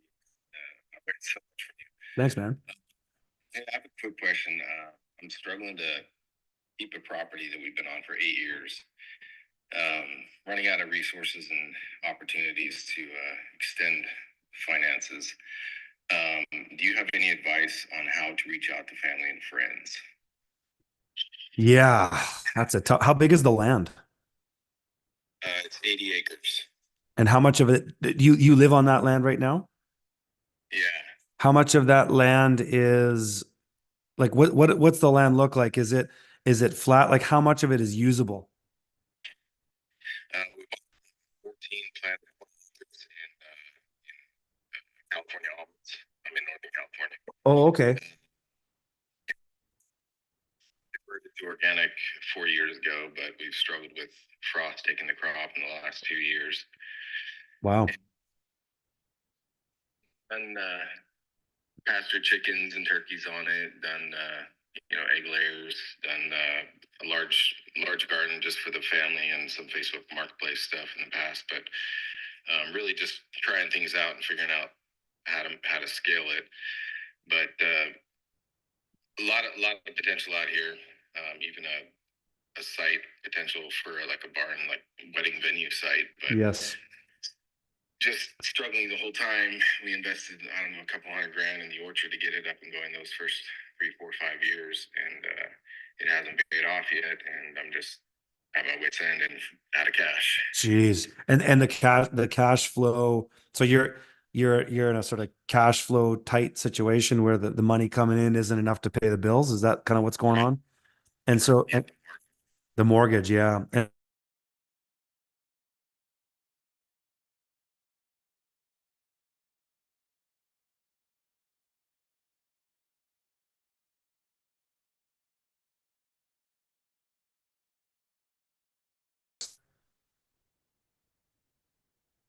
oh, did you cut out? Oh, there you go. Okay. And is that value gone down than what it was when you first purchased it? It's probably doubled. Okay, it's gone up. Okay. Wow. I mean, yeah, so what's a perfect case scenario for you? You want to get some partners on that land with you or something so that they can kind of buy in. You could segment off an area that maybe family or friends could move on to or something. Friends or family that are well off and older in their years than I am. I'm 43. Yep. I can see the value in the land and my work that I put into it in the last 8 years, Right. and partner with their own capital to carry, and to start some new ventures in the next year or two. Right. Yeah, right. Jeez, eh? Have you ever done do you guys do down there like lease buybacks? Do you know what that is? Well, you mean like what do you call it, a reverse mortgage on No, no, no. It's basically where, and a lot of farmers in Canada do this, is they're on a farm, they're in a similar situation to yours. They sell the farm, the ownership of it to somebody else, but they stay on the farm as a leasee. And so you could essentially sell it, get the money, and stay there on some different agreement. That's a thing that farmers do up here because it's a way that they can kind of monetize and get a ton of money out of their farm and then stay farming it. That's one idea. Um, the other is, yeah, I mean, it all comes down to your network, you know. I mean, who you know, if people want to invest, the thing that sucks right now is the economy's fucked and it's hard to find people to buy in stuff. I'm hearing this story all the time. What you're saying is pretty common actually. It's pretty common. And so I mean, I guess. yeah. I guess, yeah. That down, at least buyback. I'll look into that. It is not familiar to me out here, but I guess my question is just in general, as a mentor, how to approach family and friends with the idea and the whole big picture of what you're trying to accomplish, and then trying to get them to buy in, basically. Yeah. Well, what you got to do is just make a really good value proposition. And so, you know, taking a sort of a resource allocation of what's on the land, um, what your current markets are, almost like making a balance sheet or not a balance sheet, but like a P&L in a way to present to say investors on the financial side, but then putting together a slide deck of where you are, where you'd like to be in the next couple years, and then where you'd like to be in the next 10 years to present to people in a really consolidated way.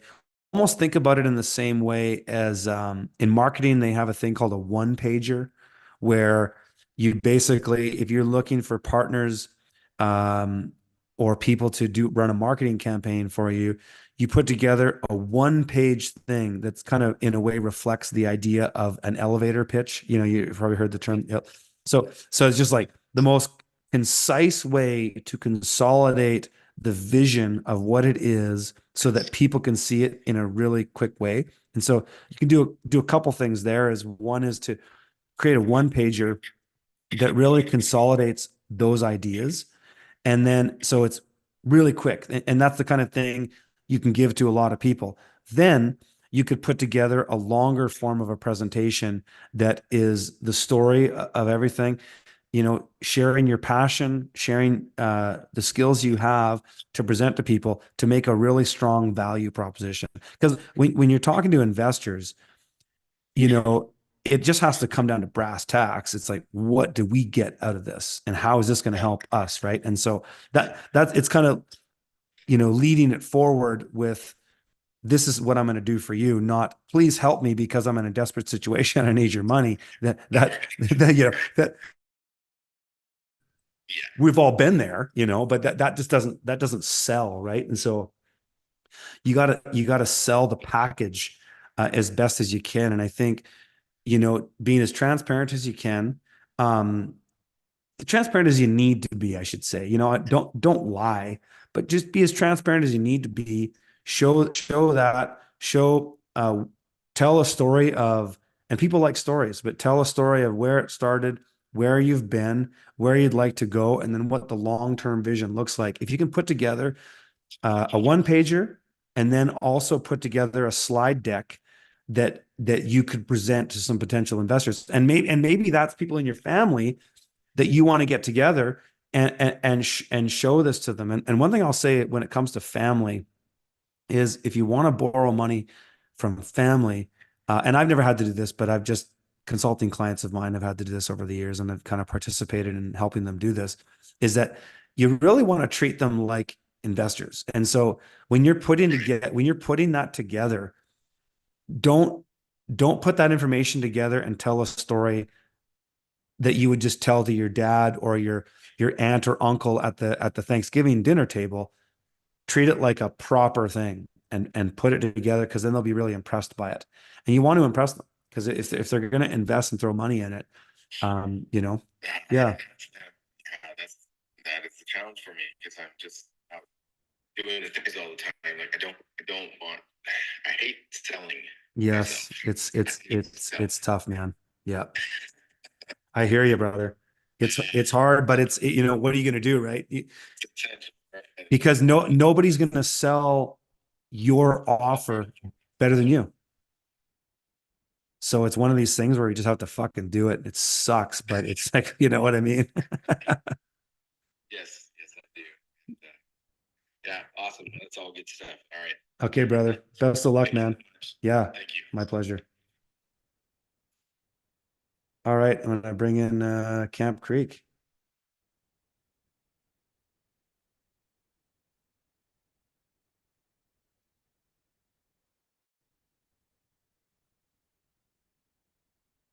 How's it sounding on the YouTube side, folks? Can you guys hear the callers?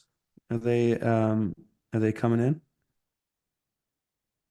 There you go. There's Camp Creek. Hit that microphone on on the bottom left there.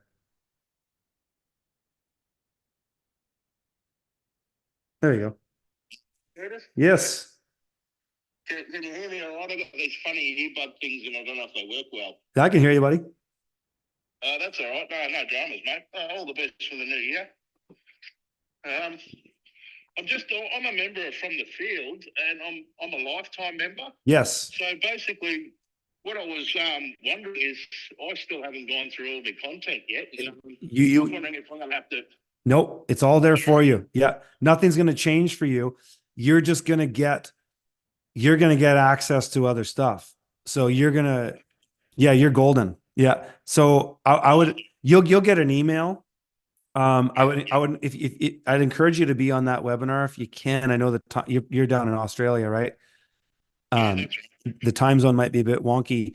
I'm pretty sure we're going to record it anyways, though. I should ask Tim that. I don't see why we wouldn't. But yeah, no, you'll all the content's just going to move into Freedom Farmers. So it's all there. So That's okay. yeah, none of it's going away. Yeah, because I've got you the last email, and I haven't even actually gone on to have a check out of the platform yet. I've just been a bit busy at this time of the year, sort of thing. Okay, yeah. No, well, that's all good, man. And And yeah. we got I think it was a free trial or something like that. I haven't even accessed that yet, so I just wasn't sure how it was all going to work. That's all. Yeah, no, that's I it. don't want to And preempt your big announcement either. yeah, no, it's all good. It's all good. And yeah, I'll go way more into the details in it tomorrow. My team is kind of helping me put together a slide deck and I just got message from Tim. It will be recorded. So if the timing is totally gnarly for you, we'll send it to you. You'll be able to see it, but you'll have access to everything, brother. So you're totally covered. No, not a problem. What time have you got right there now? It is here, Pacific Standard Time. It's 8 p.m. When you start at 6, do you? We'll start at 5, so 3 hours prior.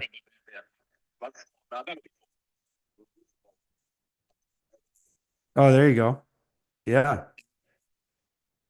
That's unfortunate. I don't live in Melbourne, thank goodness. Yeah, no shit. What a hellhole. Oh my goodness. I'm about 130 k's away from Melbourne, but I drive in every day. So Oh, really? Just to pick up a delivery driver. So yeah. Yeah, yeah. We're in the east. We're in Gippsland. Oh, okay. Bit of God's country. Nice. Bit of God's country. Similar to yours, but we don't get snow. No, but you're kind of semi-temperate down there, aren't you? Yeah, yeah. Like we're at the base of a place called Mount Borbor. Uh-huh. We can actually see the snow from our front doorstep, but it doesn't really fall on the ground at our place. Okay. So we're about probably maybe 60 k's from the sun, and yeah, we don't get the snow here. Yeah. As the crow flies, but it certainly still gets cold and down to zero in our winters. Yep.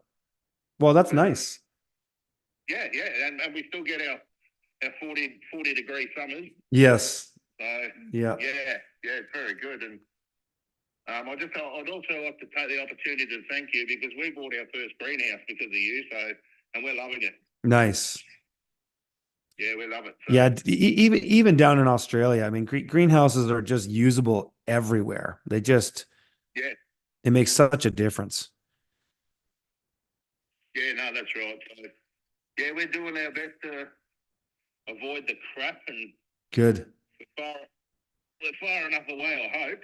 Yeah. I mean, but you're only as far away as a tank of gas, I suppose, and yeah, you can get here on a tank of gas, but hopefully they'll just stick to the main highways and stay away from us.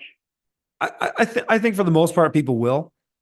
But we'll see, that the nice thing about Australia is it's such a it's similar to Canada in that it's such a massive land mass, and the people are concentrated predominantly on the East Coast. And over in Perth, I mean, geez, there's barely anybody there, and in between there's nothing. But we had a guy call in from Oz last week, said that they're flooding in 600,000 migrants a year now into Australia. That was James. He's actually my nephew. James, yeah. Yeah, I actually put him onto you. Oh, right on. Yeah. Crazy. Yeah, we did. We had 600,000. And I don't know what the actual breakdown is. If it's 500,000 plus 200,000 like students, right? But it's so they're in and out. They're just on education visa sort of things, right? But definitely got 600,000 people flooding in every year. It's insane. It was never supposed to be that amount, but yeah, we're just, and yeah, our housing is not keeping up. Yeah, like we said, is 300,000 houses scheduled to be built or something like that, and A lot of people this year are going to cut off their fixed interest rates. That's right. And yeah, there's probably 800,000 people have voted.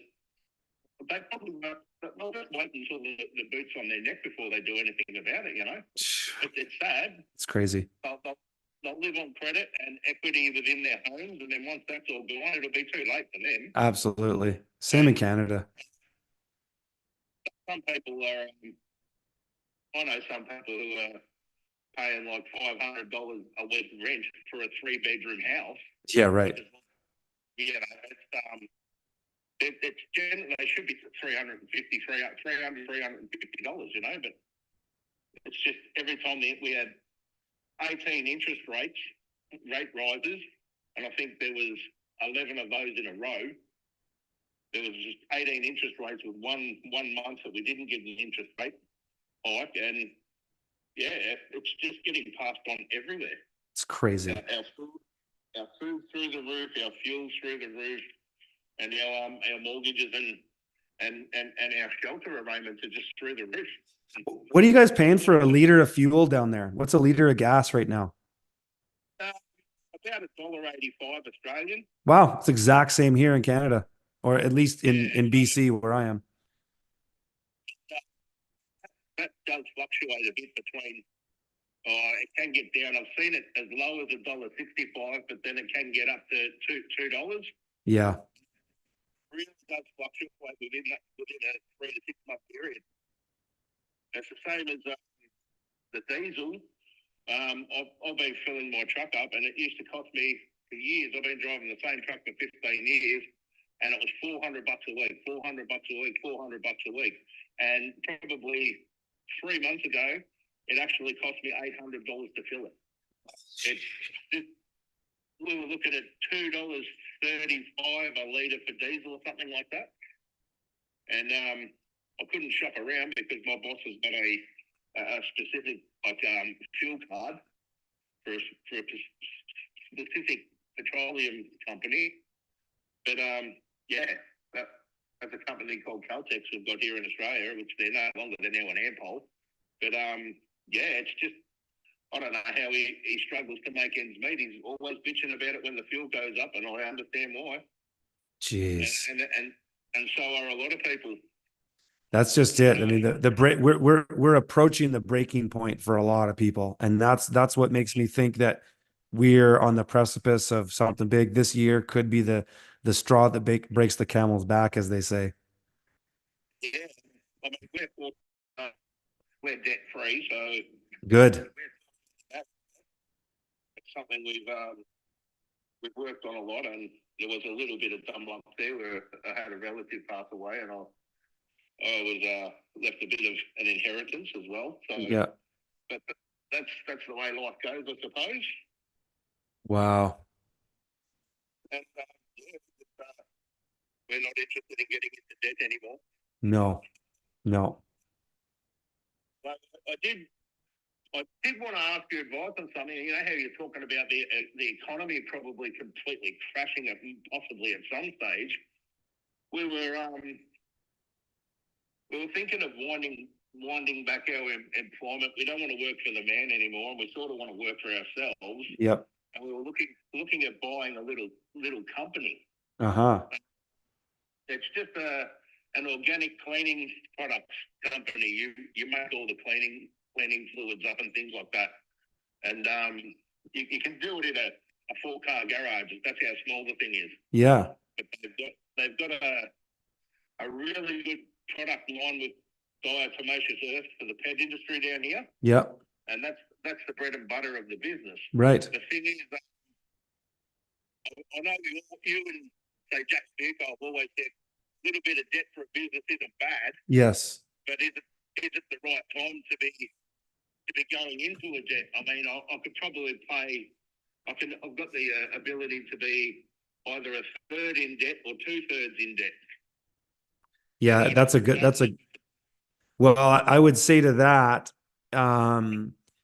if that business is still performing well now, because if you're going to buy that business, they're going to show you their numbers. They're going to disclose bank statements and everything. If that business is still performing well now, under these market conditions, it might not be a bad thing. And then the devil's in the details of what is the debt? What does that look like based on your cash flow? And will that business continue to perform well if economic conditions get worse? And we can only assume that they're going to get worse. Yeah. And so I think fundamentally those are the questions I'd be asking. Yeah. You know? No, 100%. Yeah, we're just like I said, we're just not keen on going into debt again. But as I've said, we're going to need an income. We're always going to need an income, and because we're looking at semi-retirement. Yeah. We're not that old. Yeah. I'm only 50. Yeah. I'm only 50, but getting in and out of a truck starting to get a bit tiresome on the old hips. Yeah. Yeah. So we're really just we'd really like to sort of step away, and I don't want to be going to Melbourne all the time anymore, and step away and start our own little enterprise. Yeah. Well, another thing I would say to you is, one thing you want to do before you take on any type of enterprise is really understand what the day-to-day looks like. And often that's just shadowing whatever that business is you're going to take over, and really understand the most sort of unappealing parts of that job. And then ask yourself, do I want to do this day in and day out? And if the answer is yes, then great. I don't think a little bit of debt is the worst thing if the cash flow looks good. At the same time, if it looks like anything over 5 years to amortize it, at this time, I'd be hesitant. Yeah. I'd almost want to just look at farming, because you can get into farming in Australia for fairly cheap, and you can make cash flow that way because there's a demand for it, and there'll be more of a demand for it. But it just, depends on what you want to do, really. We've tried to maybe get into a bit of farming. We wanted to do some garlic, but we're in dairy country here, and all the farmers want every inch of soil they've got. They want all their grass. Right. Yes. So I've even offered just lease me an acre or a quarter of an acre or something like that. I just want to put up a little market garden, and it was just a bit hard at the moment. A lot of them, all of them, they're actually all looking around for more land themselves, sort of thing. Right. So they can grow their herds, and I suppose that's the thing with a bit of a monoculture. But yeah, that's where we are out here. We've got fertile grounds and grass, and the dairy farms are everywhere here. Yeah. Right. Right.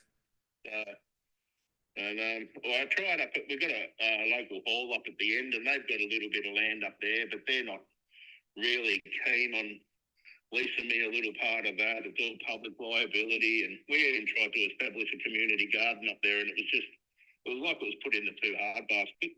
Right. Just for bureaucracy's sake, I suppose, just to make it hard. Yeah. Right. But it's just an old town hall, or a mechanics institute, we call it, and it's got 4 tennis courts, but they don't play tennis there anymore.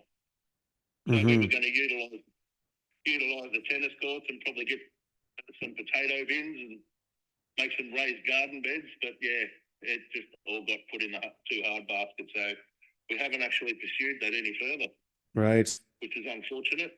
Yeah. Yeah. But it's just a bit hard to find some land to lease. So that's why we started looking towards this other little enterprise. And I know these people pretty well. I mean, I actually deliver their freight. So, well, if it's a business that you think you could do, and if it has a demand, and the numbers are still performing well in this time, then hey, man.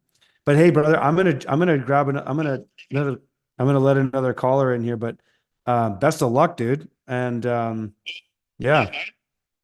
All the best for the new year, and I'll keep on listening. Right on, brother. You too. Take care. Yeah. All right. I'm going to let Michael in here, who's got an image of the Canadian Charter. All right. Maybe Michael's going to lay some gravy on us here.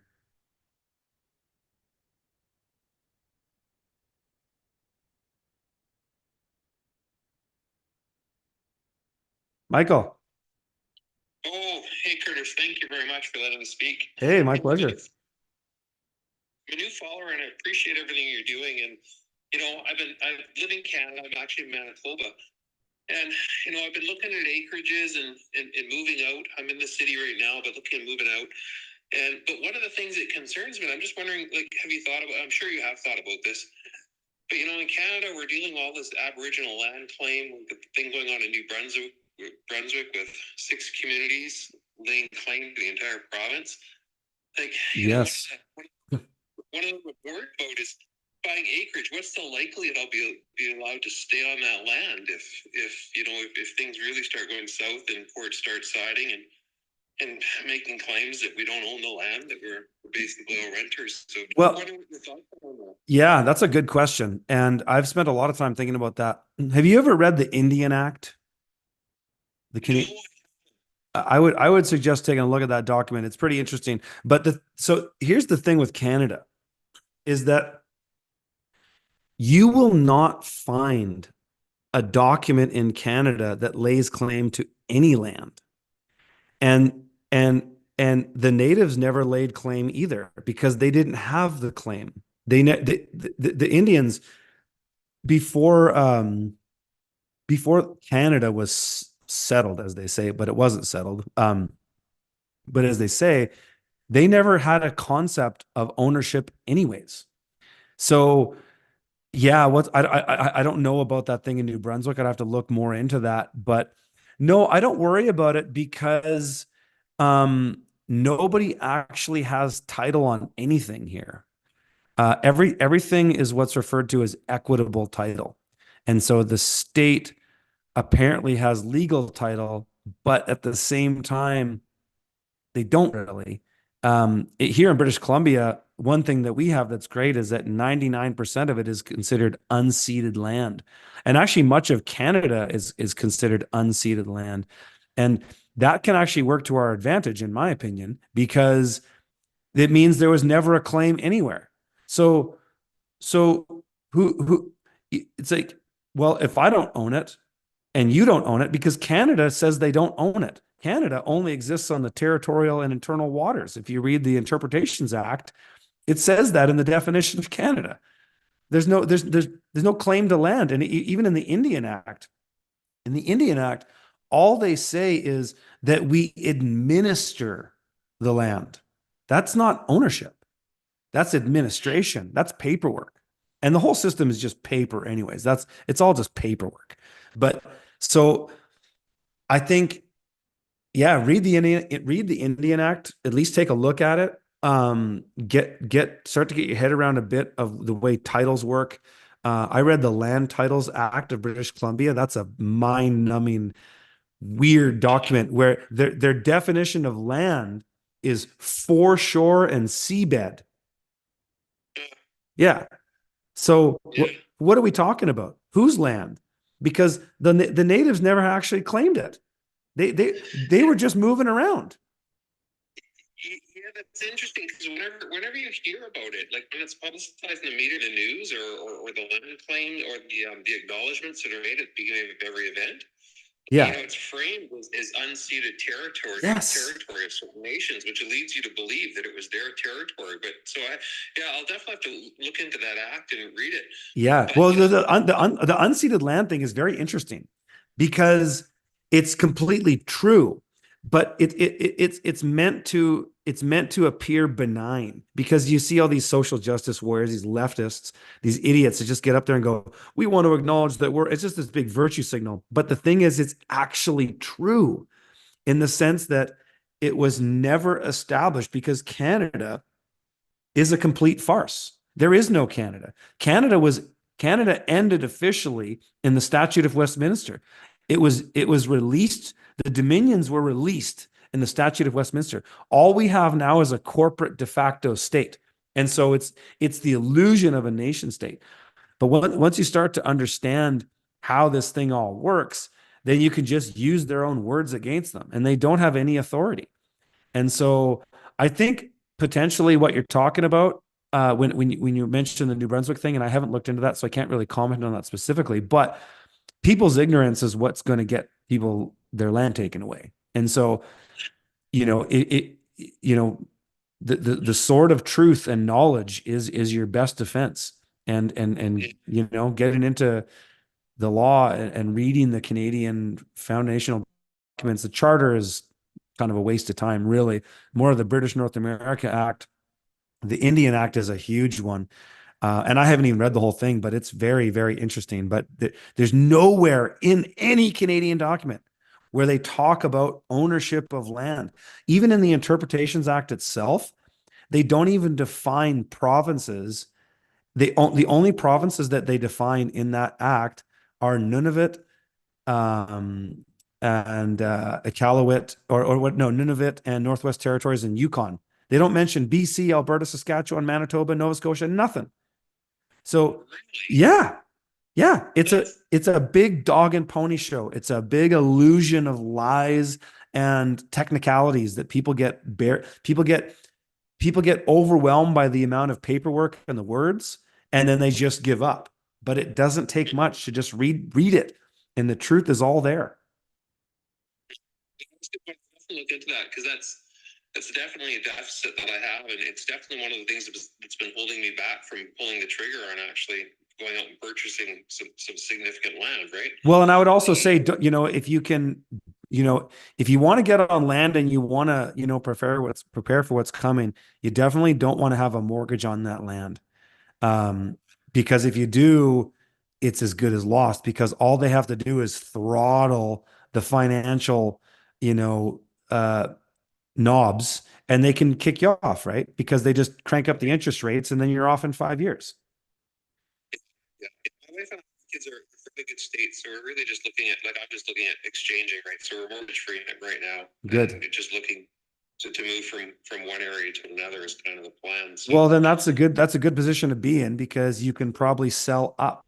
You can probably, if you're mortgage free, you can sell a property or a house, and then buy something that's a little undervalued, that maybe has a little bit less infrastructure on it. And then knowing that you might improve that infrastructure over the next number of years, that's the way to sell up, as they say, is, sell high and then buy low, but then, work the land, renovate, do things like that.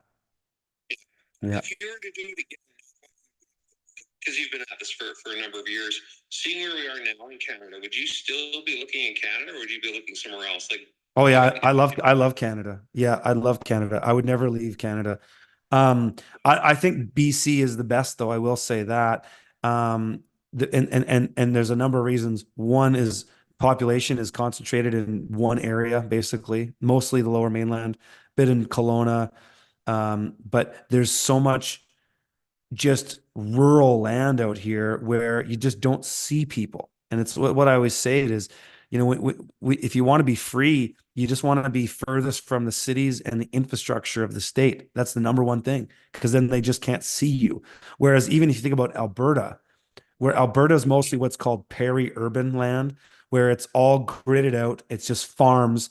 And those bureaucrats drive up and down those roads all the time. And the counties really manage the farms very strictly in Alberta. Even though there's a cultural aspect of freedom in Alberta that's unlike British Columbia, or different. But the bureaucracy it manages that land because it's peri-urban. There's road infrastructure everywhere. It's flat. The roads are straight. In BC, it's not flat. It's mountainous. There's trees everywhere. There's winding roads. Properties are hidden. That's what I love about British Columbia. And the unceded land thing is the real deal, because it means that they don't really have jurisdiction. It means that they don't really have much authority over you if you read the things that they send you. If you actually read the documents and ask the questions, because sometimes it's so painfully obvious. Sometimes you read some of these things, whether it's building permits and whatnot, and you read the language and you go, what? Why would I pay you to absolve you of liability? It's like, it doesn't make sense. So I don't want to open too much of a can of worms with that, but basically, yeah, I don't know, some thoughts on that. Okay, appreciate the thank you. Hey, thanks, Michael. Appreciate it. All right, I'm gonna let in Mechanized Doom here. This is a new one. I see truth farmer there, but truth, and we'll get you in there too, brother. But I'm just going to let some other folks chime in that are new. And so, mechanized doom, there'll be a little mic button there on the bottom left. If you just hit that, you'll pop in. Curtis, how are you? Hey, good brother. How are you? Um, First time I've ever called into something like this. Yeah, right on. I've subscribed to your channel on YouTube for a while. Kind of pay attention. Sort of adjacent to what I do for a living. I don't want to give out too much personal information, but I spend a lot of time by myself, kind of autonomous, although I work for a giant multinational corporation. And I live out here in Silicon Valley, and a lot of things you said tonight have kind of rung true with some observations I've made. How isolated it is out here, even though, San Francisco I'm about 40 minutes south of San Francisco. I don't know where to start with this.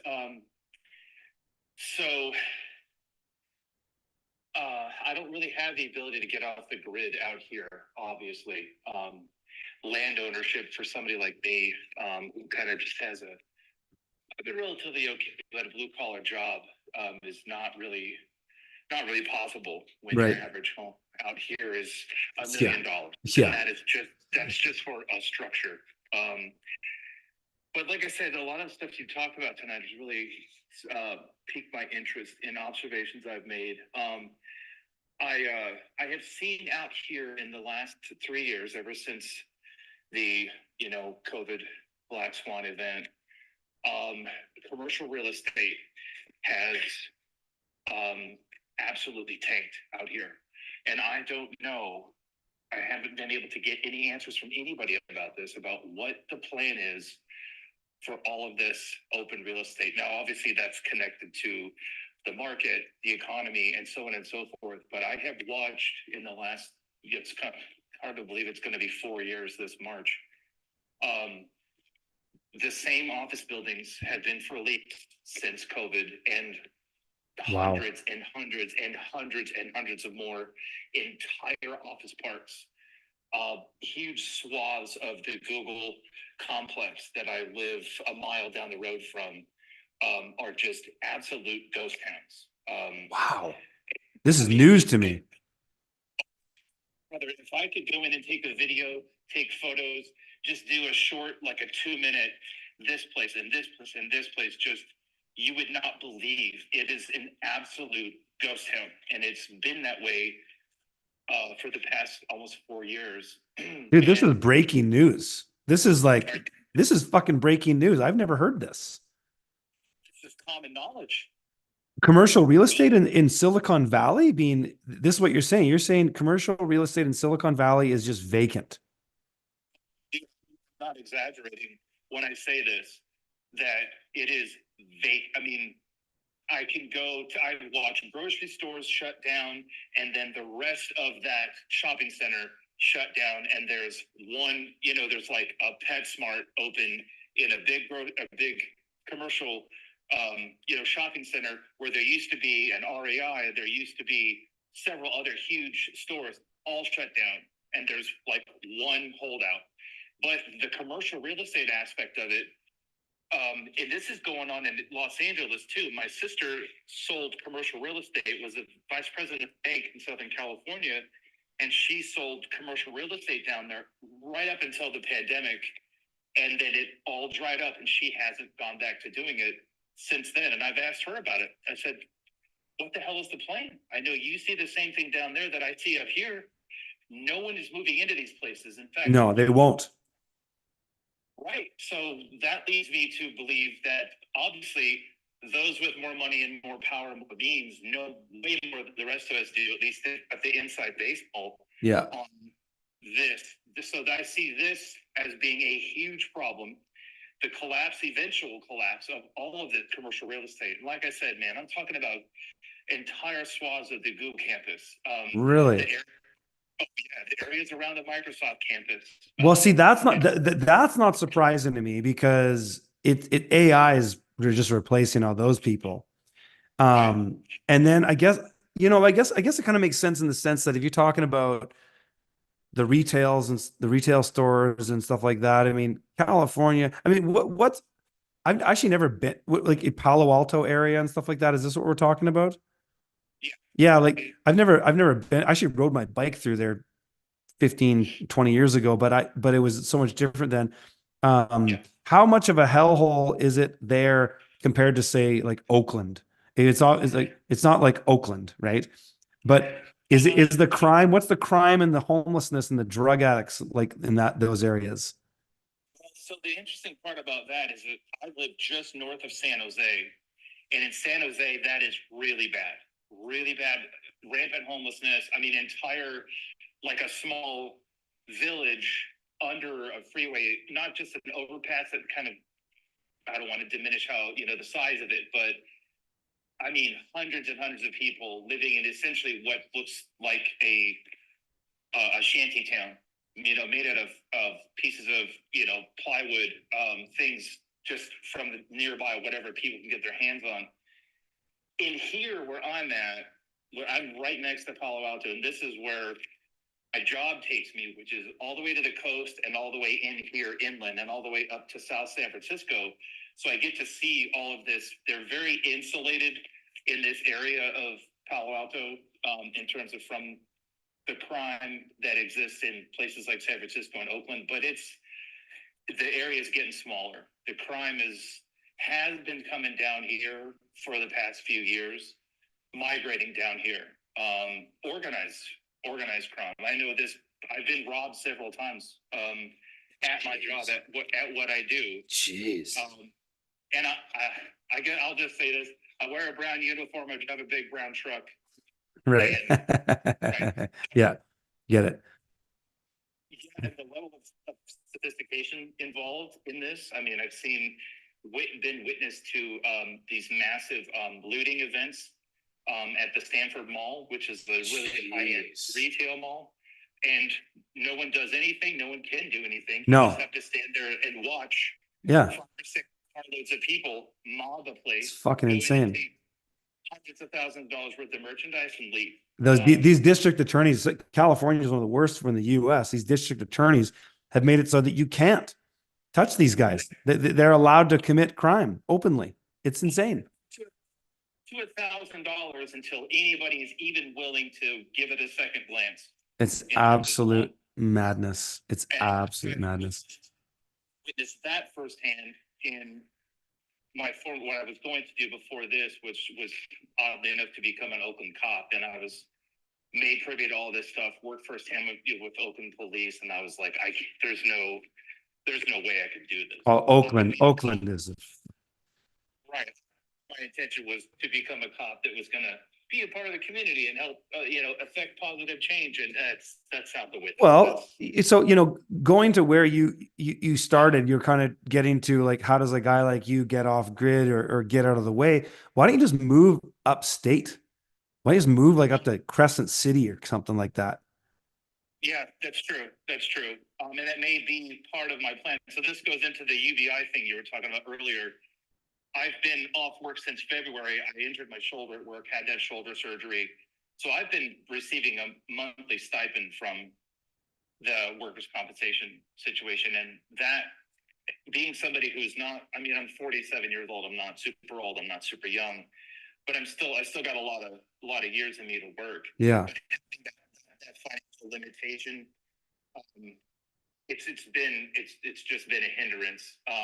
And I've been waiting for that situation to resolve itself before I can kind of plot my next move. But the other thing I wanted to mention too is that you're talking earlier about how you were a liberal-ish person, before. I don't know if you want to identify as that, but Yeah.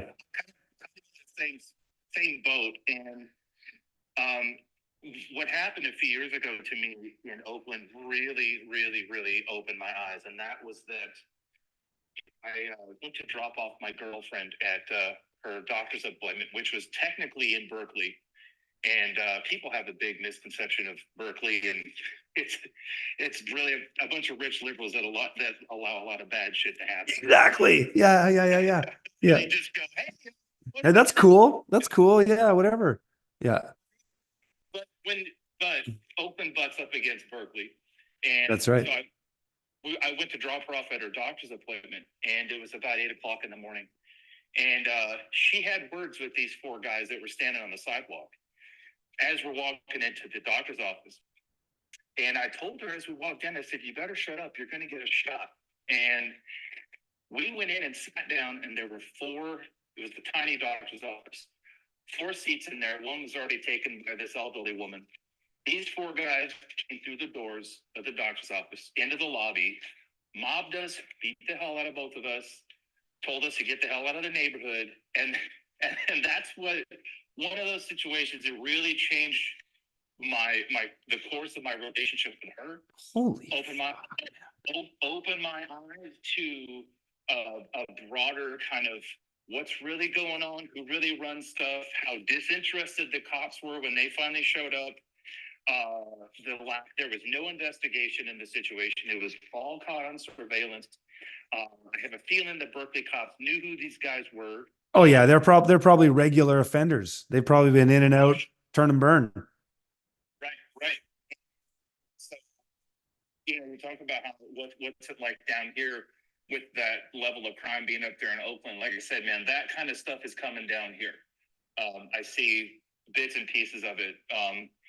The other thing I wanted to say too was that so my job gives me the opportunity to kind of be a fly on the wall. And yeah, right.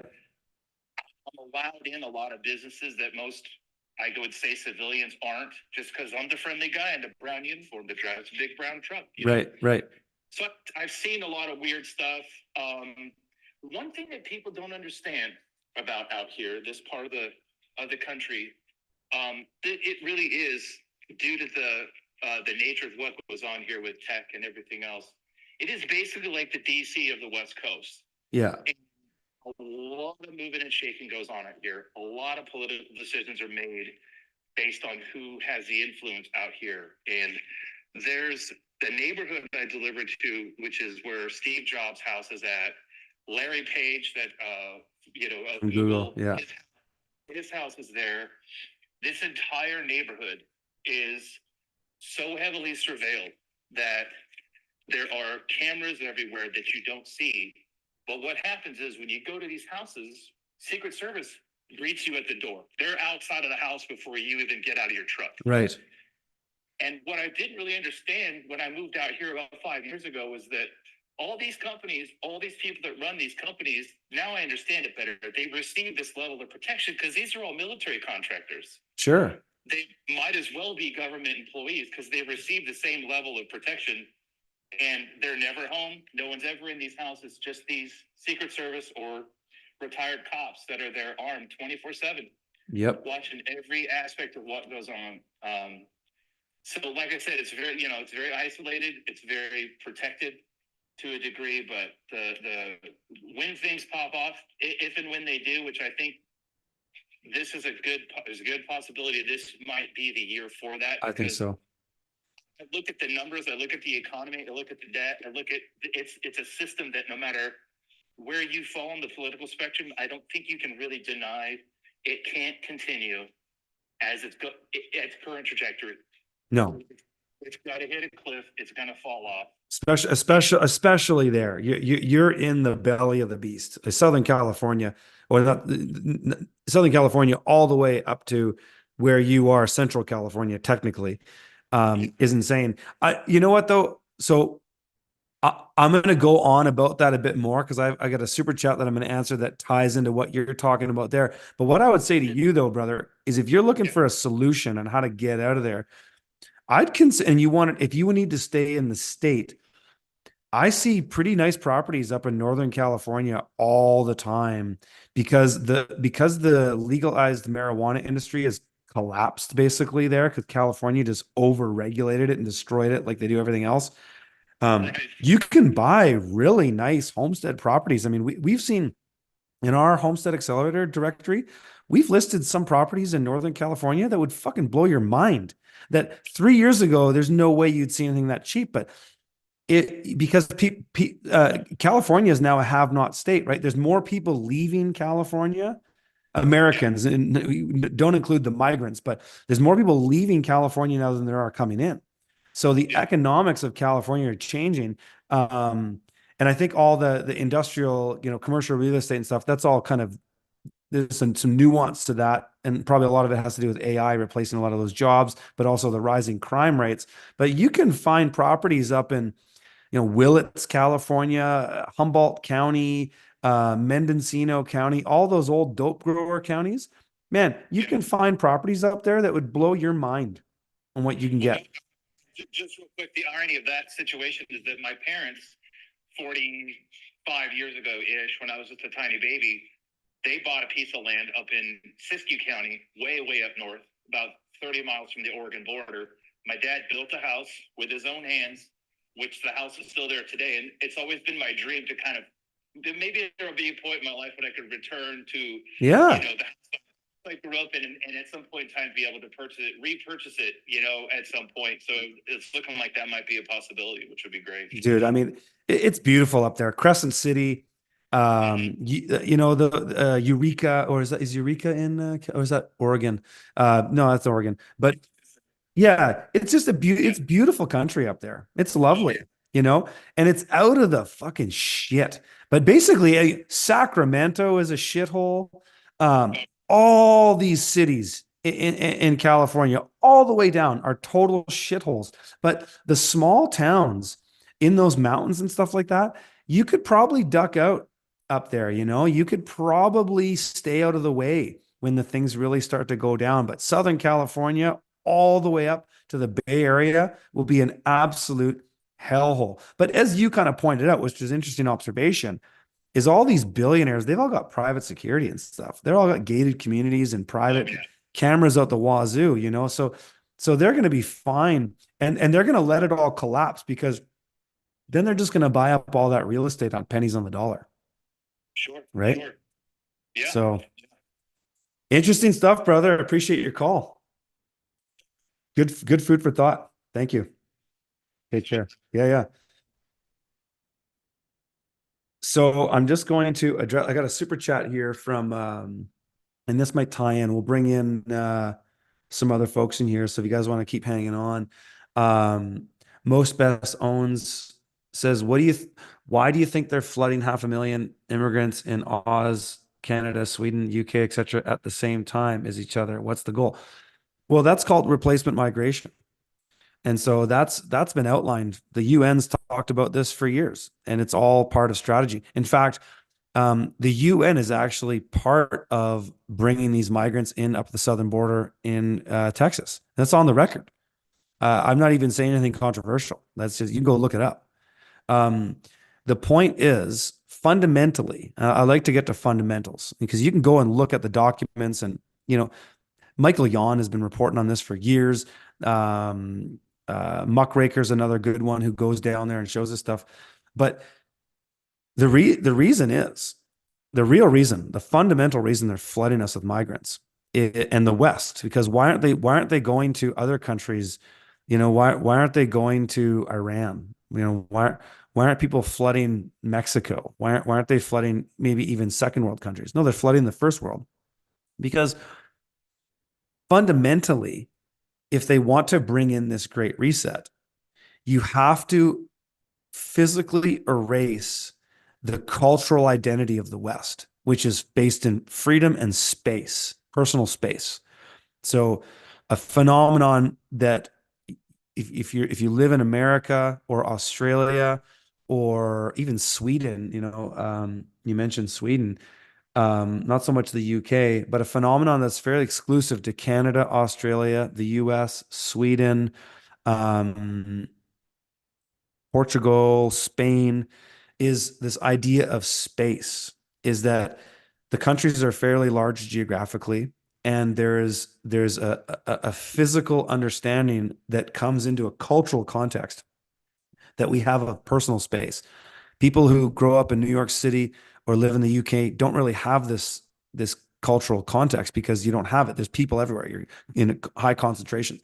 And so the idea of freedom and space, personal space, are kind of tied together in that it's an experience that we have. But people from poor countries, like many countries in Africa, India, China, uh, poor countries in South America, grow up in tight, concentrated areas where there's no personal space. And that's also connected to the idea of liberty, in that if you grow up without personal space, just like if you talk to the average Chinese person who lives in China, they can't even comprehend this because it's just not in their reality. It's not in their cultural or social or just environmental context, but it is in ours. And so if you want to change the idea of space, freedom, liberty, and prosperity, you need to import all these people to change that and kind of outvote that idea. So if you overwhelm Canada with migrants in 50 years, nobody's going to be talking about the Canadian Charter. Not that the Canadian Charter is anything to write home about, but nobody's going to be talking about that. Nobody's going to be talking about the idea of space because it just won't be part of our context. And so the reason they're flooding all these Western countries with migrants is that in order to bring in the New World Order, you can't have even an idea, whether it's a cultural idea or a legal or a lawful idea of a constitution and the idea of space, liberty, the American dream. In order to get rid of that, you have to dilute it with other people that don't share that cultural context. And so that's the primary reason that they're doing that is the only way they're going to bring in their new technocratic authoritarian state is to to overwhelm us so that we're not even a voice to be heard anymore because we're so overwhelmed by all the other cultural minorities who are all asking for more free stuff and that they can just wash all that away. So it's essentially they're washing it away. That's the reason for that. So I could go on about that for a long time, but hey, let in Truth Farmer. You come in quite a bit, but I'll let you in because you're in line. But I want to get to what is it here? Thaddeus Brazen and Abby as well. But Truth Farmer's always got gravy. So what's he got to say here tonight?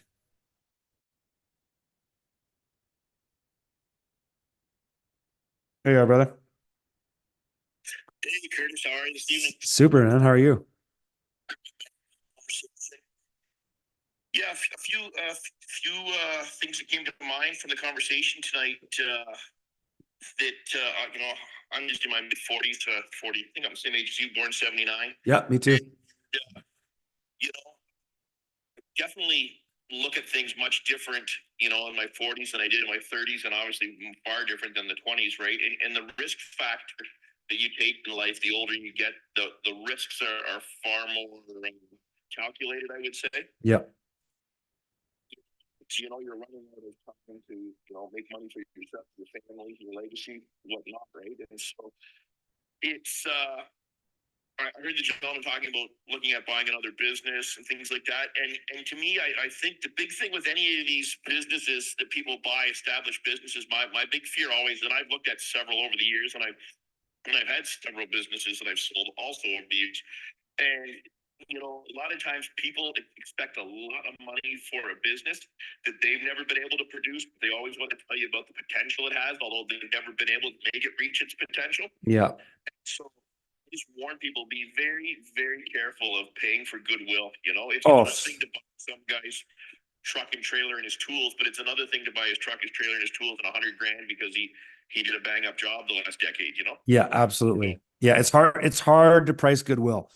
That's why the way businesses are typically evaluated these days, especially in my space, is a multiple of the EBITDA, which is the earnings before income, or no, earnings before interest, taxes, and amortization. So it's 3 to 7 times what that is. So, forget goodwill. You just got to go on Yeah. the numbers, right? And goodwill can only take you so far, and goodwill doesn't often translate. You know, my dad was in the business. He had a fish and chips restaurant when I was a kid. It was my first job, and they bought the business functioning, and they got totally hosed for it. But then later too, they tried to sell it, well, they did sell it, but the person who'd bought it, all the goodwill was gone because the previous owners, all the customers left with them. And so they drove the business into the ground. Yeah, it's very challenging, right? So It is. the other thing that came to mind too, I heard the gentleman who works for the big brown box truck company. The other thing I've noticed here in Atlantic Canada, we've had a tremendous amount of people the last few years since COVID who it's almost a plus people who work for those companies because a lot of those people have been able to get job transfers. Yes. And keep their job, keep their status, keep their pensions if they're available. Yep. So they're selling that $1 million home in the GTA. They're buying a $300,000 or $400,000 home in Atlantic Canada, and their stress level at work is kind of to the point where it's like, fuck it. Yeah. If they fire me today, so what? You know, Exactly. I'm get free. And I'm doing my job because I enjoy it, and because it's nice to have some obviously revenue every month, but I'm not strapped. I can go work at Walmart if I have to. Mentality. Yep. And a lot of people are debt free because of that. So those people, a lot of times they feel mundane, but they're actually in the driver's seat, especially with their experience Totally. and being able to connect it into a national organization, right? So Exactly. Yeah. That can buy you a lot of options. yeah. The last point, I grew up on a farm. Seen it so much in a lot of the work I've done with local food initiatives and mild diets and all these things over the years, is that a lot of people come to agriculture. I know you've seen this too, who come to farming, come to homesteading with a lot of outside money, and they're really keen to run out and buy, the fancy chicken coop, the Dexter cattle, the Berkshire pig, and all these things. And people got to keep in mind, and I think it's really important.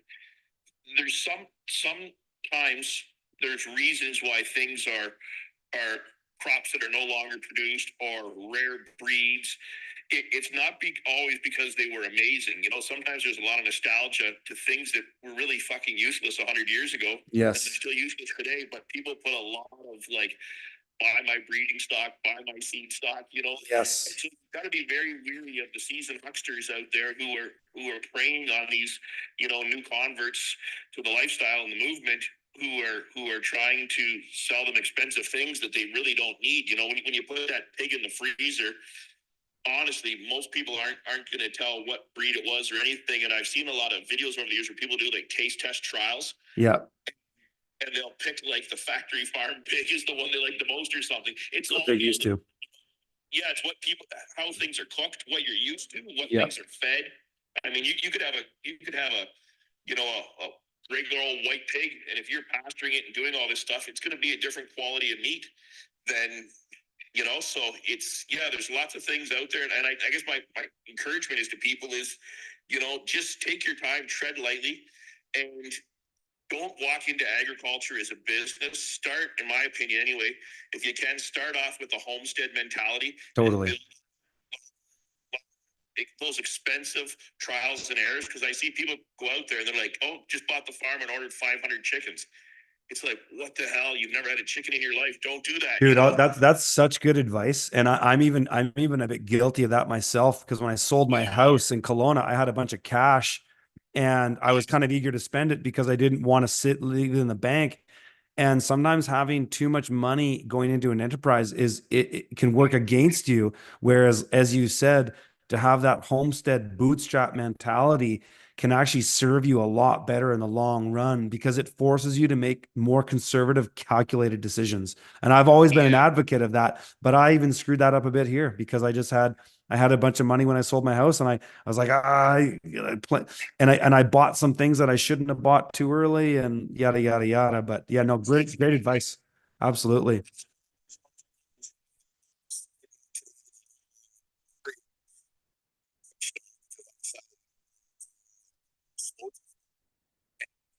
just a tiny little stove, a little wood stove to make the smoker. And then I started looking online on the pricing, and I'm like, that's like $500, $600, $700. I'm like, that's crazy. And then I went on Facebook Marketplace. Somebody had one for $70. I went and picked it up tonight and brought it home, And Boom. it's like, Yeah. so really, there's nothing wrong with using other people's junk to make your dreams come true, right? So Good advice, brother. Always good stuff. Yep. Good to hear from you, brother. Take care. All right. Good stuff, you guys. Hey, folks, I got to go and take a whiz real quick, but we're going to bring in Thaddeus Brazen in a second. I'm going to go take myself a little pee break, and I'll be right back.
All right. Hope I didn't lose too many people in the space here, but let's bring in. There you go. You're in.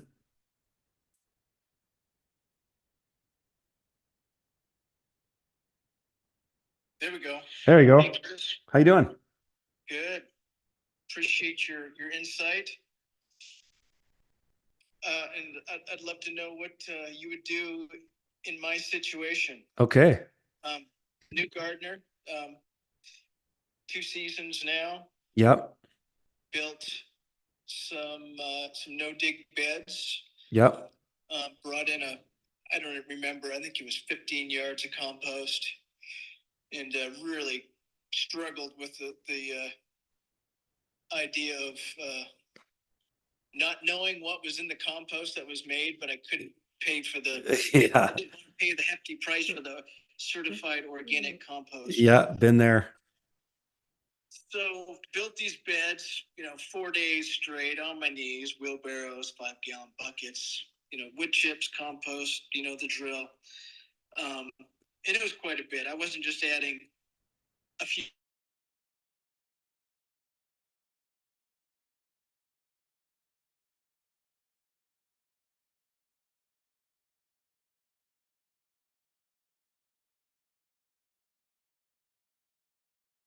Completely filled with plastics. Oh, yeah. Yeah, I'm here in Yeah. Portland, Oregon area. Yeah. There's this big West Coast company that has these collection services and Yes. drop-off sites, and they collect all Portland's kitchen waste. Yes. And And oh, fuck. It's just absolutely negatively, just psychologically, just It's a bummer. it just sucked. Yeah. So my thoughts were, it's like, well, I was planning on adding some more beds in another section of my property. Yeah. And I was thinking, well, I just the thought of redoing these beds and getting rid of all that material. I was thinking, well, what if I made these beds are the 30-inch beds, 40 feet long, 4 of them. It's like, what if I just made those into perennial beds, grew berries, and they're always under mulch. I don't have to see the plastic. Yes. That eliminate the psychological. Yes. But then I'm not also growing vegetables in it. Yeah. No, that's it. Well, I mean, a couple things. I had that exact same thing happen to me one year. I bought some, call it C grade compost, and it was full of plastic like that. So one way is okay. Well, first thing, you can try to get rid of it by making sure you don't till it in, and then just removing as much of it as you can. And with rakes, there's a technique with rakes where the light stuff will just keep coming to the top. And so if you haven't mixed it in too much, you could do multiple passes with a rake and get as much of that shit out as possible. And what you could do too is take a leaf blower, and if it's still on surface, blow it as much as you can. Even get a gas powered one that has more power, and just try to blow out of as much as you can, then rake it to loosen it up, and then blow it again. So you can get some of that plastic out there that way. And then I think you're bang on with your intuition of just put perennials in there or something, because putting your annuals in there is going to suck because you're going to taste that plastic. Yeah, it's going to suck. And so at the end of the day, a lot of farms, like you go to California, you go down to California, Central Valley, and you see the farms there, they till the plastic in every year. Like they just do it. They even till in the irrigation lines. So, a lot of people are eating plastic. I find the weirdest stuff. I find the springs. And Yeah, so random. Yeah. Just these weird pieces of plastic, dog shit bags. Yeah, that's fucking brutal. But yeah, I would do those two things, man. And I think you're right with what your intuition is. Just get some berries or something like that, or some trees or something like that in there that's gonna take that up a little bit less directly. You plant carrots in there, you're probably gonna taste it. You know? All right. Yeah, that's what I'd say to that, brother. Good luck. Okay. Yeah, no worries. All right. Abby.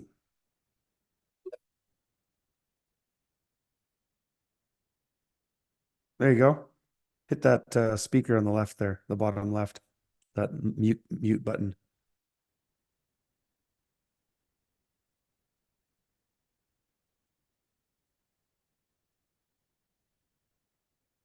There you go. Hello. Oh, we can't hear you.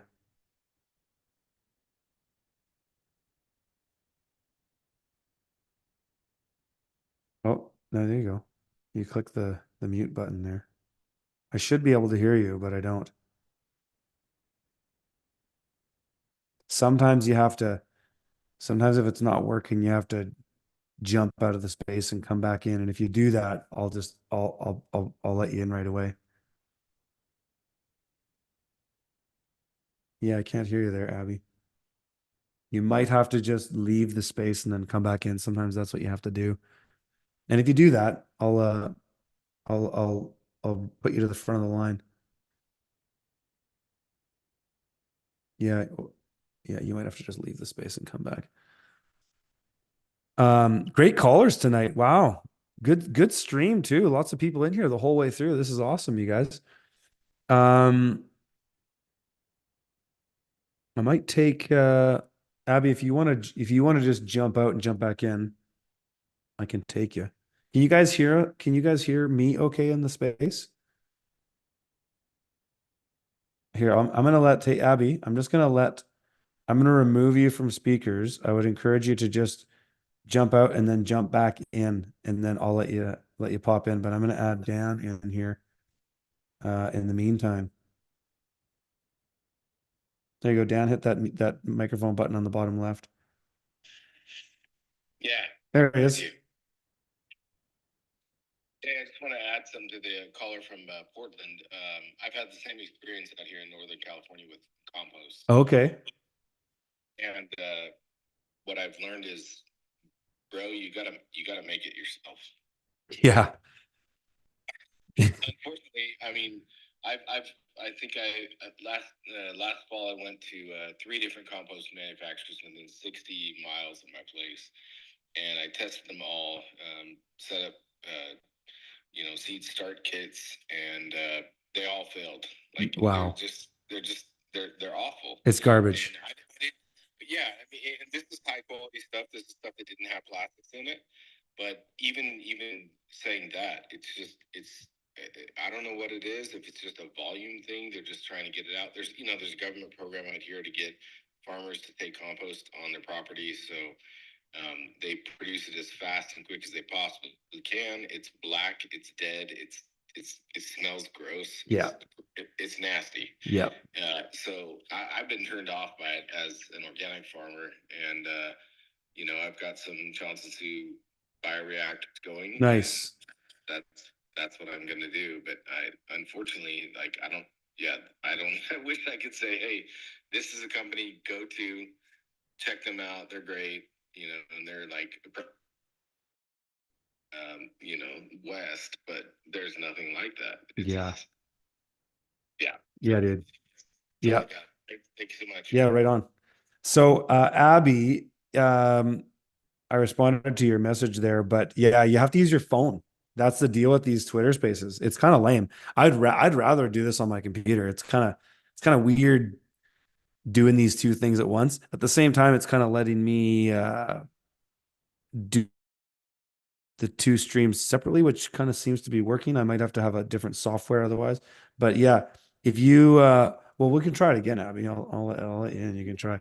But if you can't talk, it could be because of the phone thing.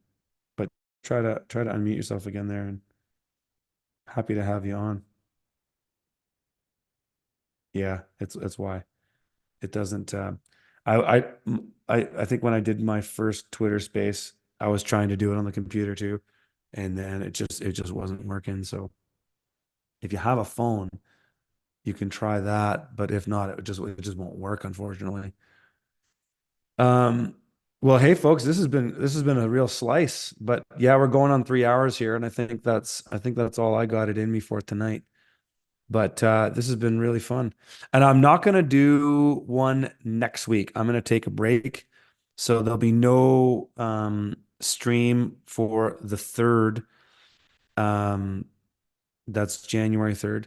Oh, one thing I'll mention too. I shared this last week. I'll share it again. So if anybody's in BC, in your southern BC, and you want to meet me in person, you want to go to an event that I'm speaking at.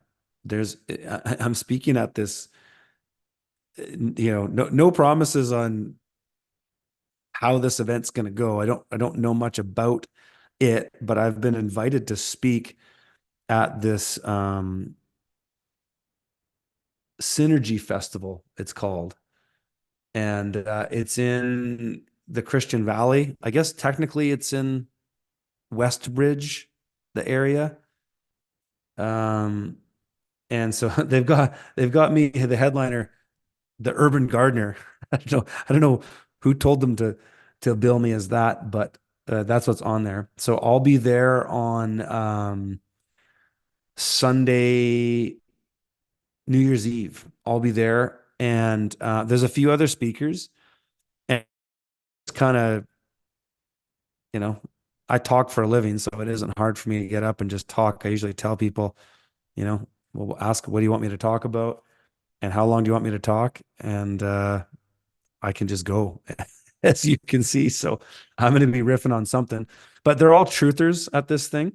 So if you want to check this out, just go to unionofthepeople.com, and it's free. It's free. There's some kind of cooperative land thing going on here, and I think they're looking for partners. And so I can't comment on how that deal is or anything. I don't know much about it. I don't know anything about it. But I am doing a talk there, and I'll be there New Year's Eve and staying the night. They got a nice room for me, and we'll be hanging out probably yeah, smoking doobies by the bonfire. Though I'm not much of a partier. I don't drink really. I have a couple drinks, but if that's what's going on, but I don't know. So anyways, they got a bunch of sponsors and it sounds like a cool event. It's just going to be a bunch of truthers hanging out and a bunch of freedom people. So yeah, check it out, Union of the People. And yeah, go check out their website, unionofthepeople.com. And yeah, so I'll be speaking at that event on this coming week. So if you want to meet me or get to know some of these folks, it sounds kind of a cool thing. You can check it out. If you live in southern BC, it's not that, if you're in Kelowna, I guess it's an hour and 20-minute drive. If you're coming from Nelson, it would probably be a 2.5, maybe 3 hour drive. So, but it's up in the Christian Valley, really cool area. It's beautiful, actually. There's a buddy of mine selling a property up there, which is unbelievable. We listed it on the our Homestead Accelerator, but it's yeah, there's a lot of cool people up in that area. So if you want to come and check that out, you're more than welcome to. And it's free. Basically, all you have to do is if you want to stay the night, you have to just pay for lodging. They've got different places you can rent. There's like a big hall that a bunch of people can camp in. You can bring your RV and camp on site, or you can just come for the day or the evening and drive home if you're wherever you are. But so that's one thing I'm doing. And I'm also speaking at, I'm going to be down in the US again, and it should all work out this fine because I've sorted out my issues with getting into the US, but I'll be speaking at the Confluence event down in, this is in April, so this is still a ways away, but I'll just see if I can share this with you guys here. It's pretty sweet because I'm on the bill with a lot of awesome other folks. Yeah, here, check this out. And then I might have another event in the US coming up later that year, but I'll be doing a bunch of events up here on my homestead this year as well. And there'll be more, I'll have more information about that as it becomes available and as I kind of, as I confirm things, but I'll be doing a bunch of workshops on my homestead here this year. I'm going to be doing sort of a mastermind 2-day event up here too, but yeah, I'll be down at this event. Mike Winter's there. Andrew Kaufman's going to be here. Amanda Vollmer's going to be here. But this is on a farm down in Bandera, Texas, which I think it's outside of Dallas or kind of closer to Austin. I think I'm flying to Austin. But that's in April 5th. So that's another event I'll be doing. And yeah, I've been planning this conference thing. It's going to be kind of like a freedom festival. I don't have a name for it yet.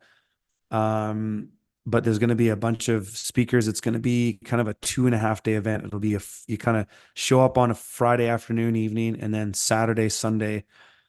And this will be in August, but I'm not 100% set on the date yet, just because I'm working between a bunch of different speakers and stuff.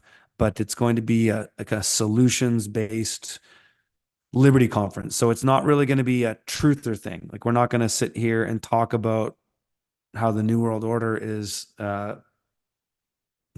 wanting to put you into a digital gulag. That's kind of old news. It's going to be about solutions. So we're going to have talks on regenerative agriculture, the law, just solutions. How do you find freedom? And so it's mostly Canadian orientated. We might have a couple international speakers, but it's mostly going to be Canadian orientated.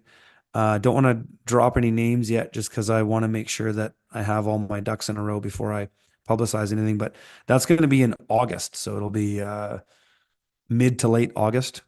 And it's going to be in Clearwater, BC. So yeah, hoping that a lot of people in the region will come. I know some people from the States are going to travel up. I've already had people approach me about it.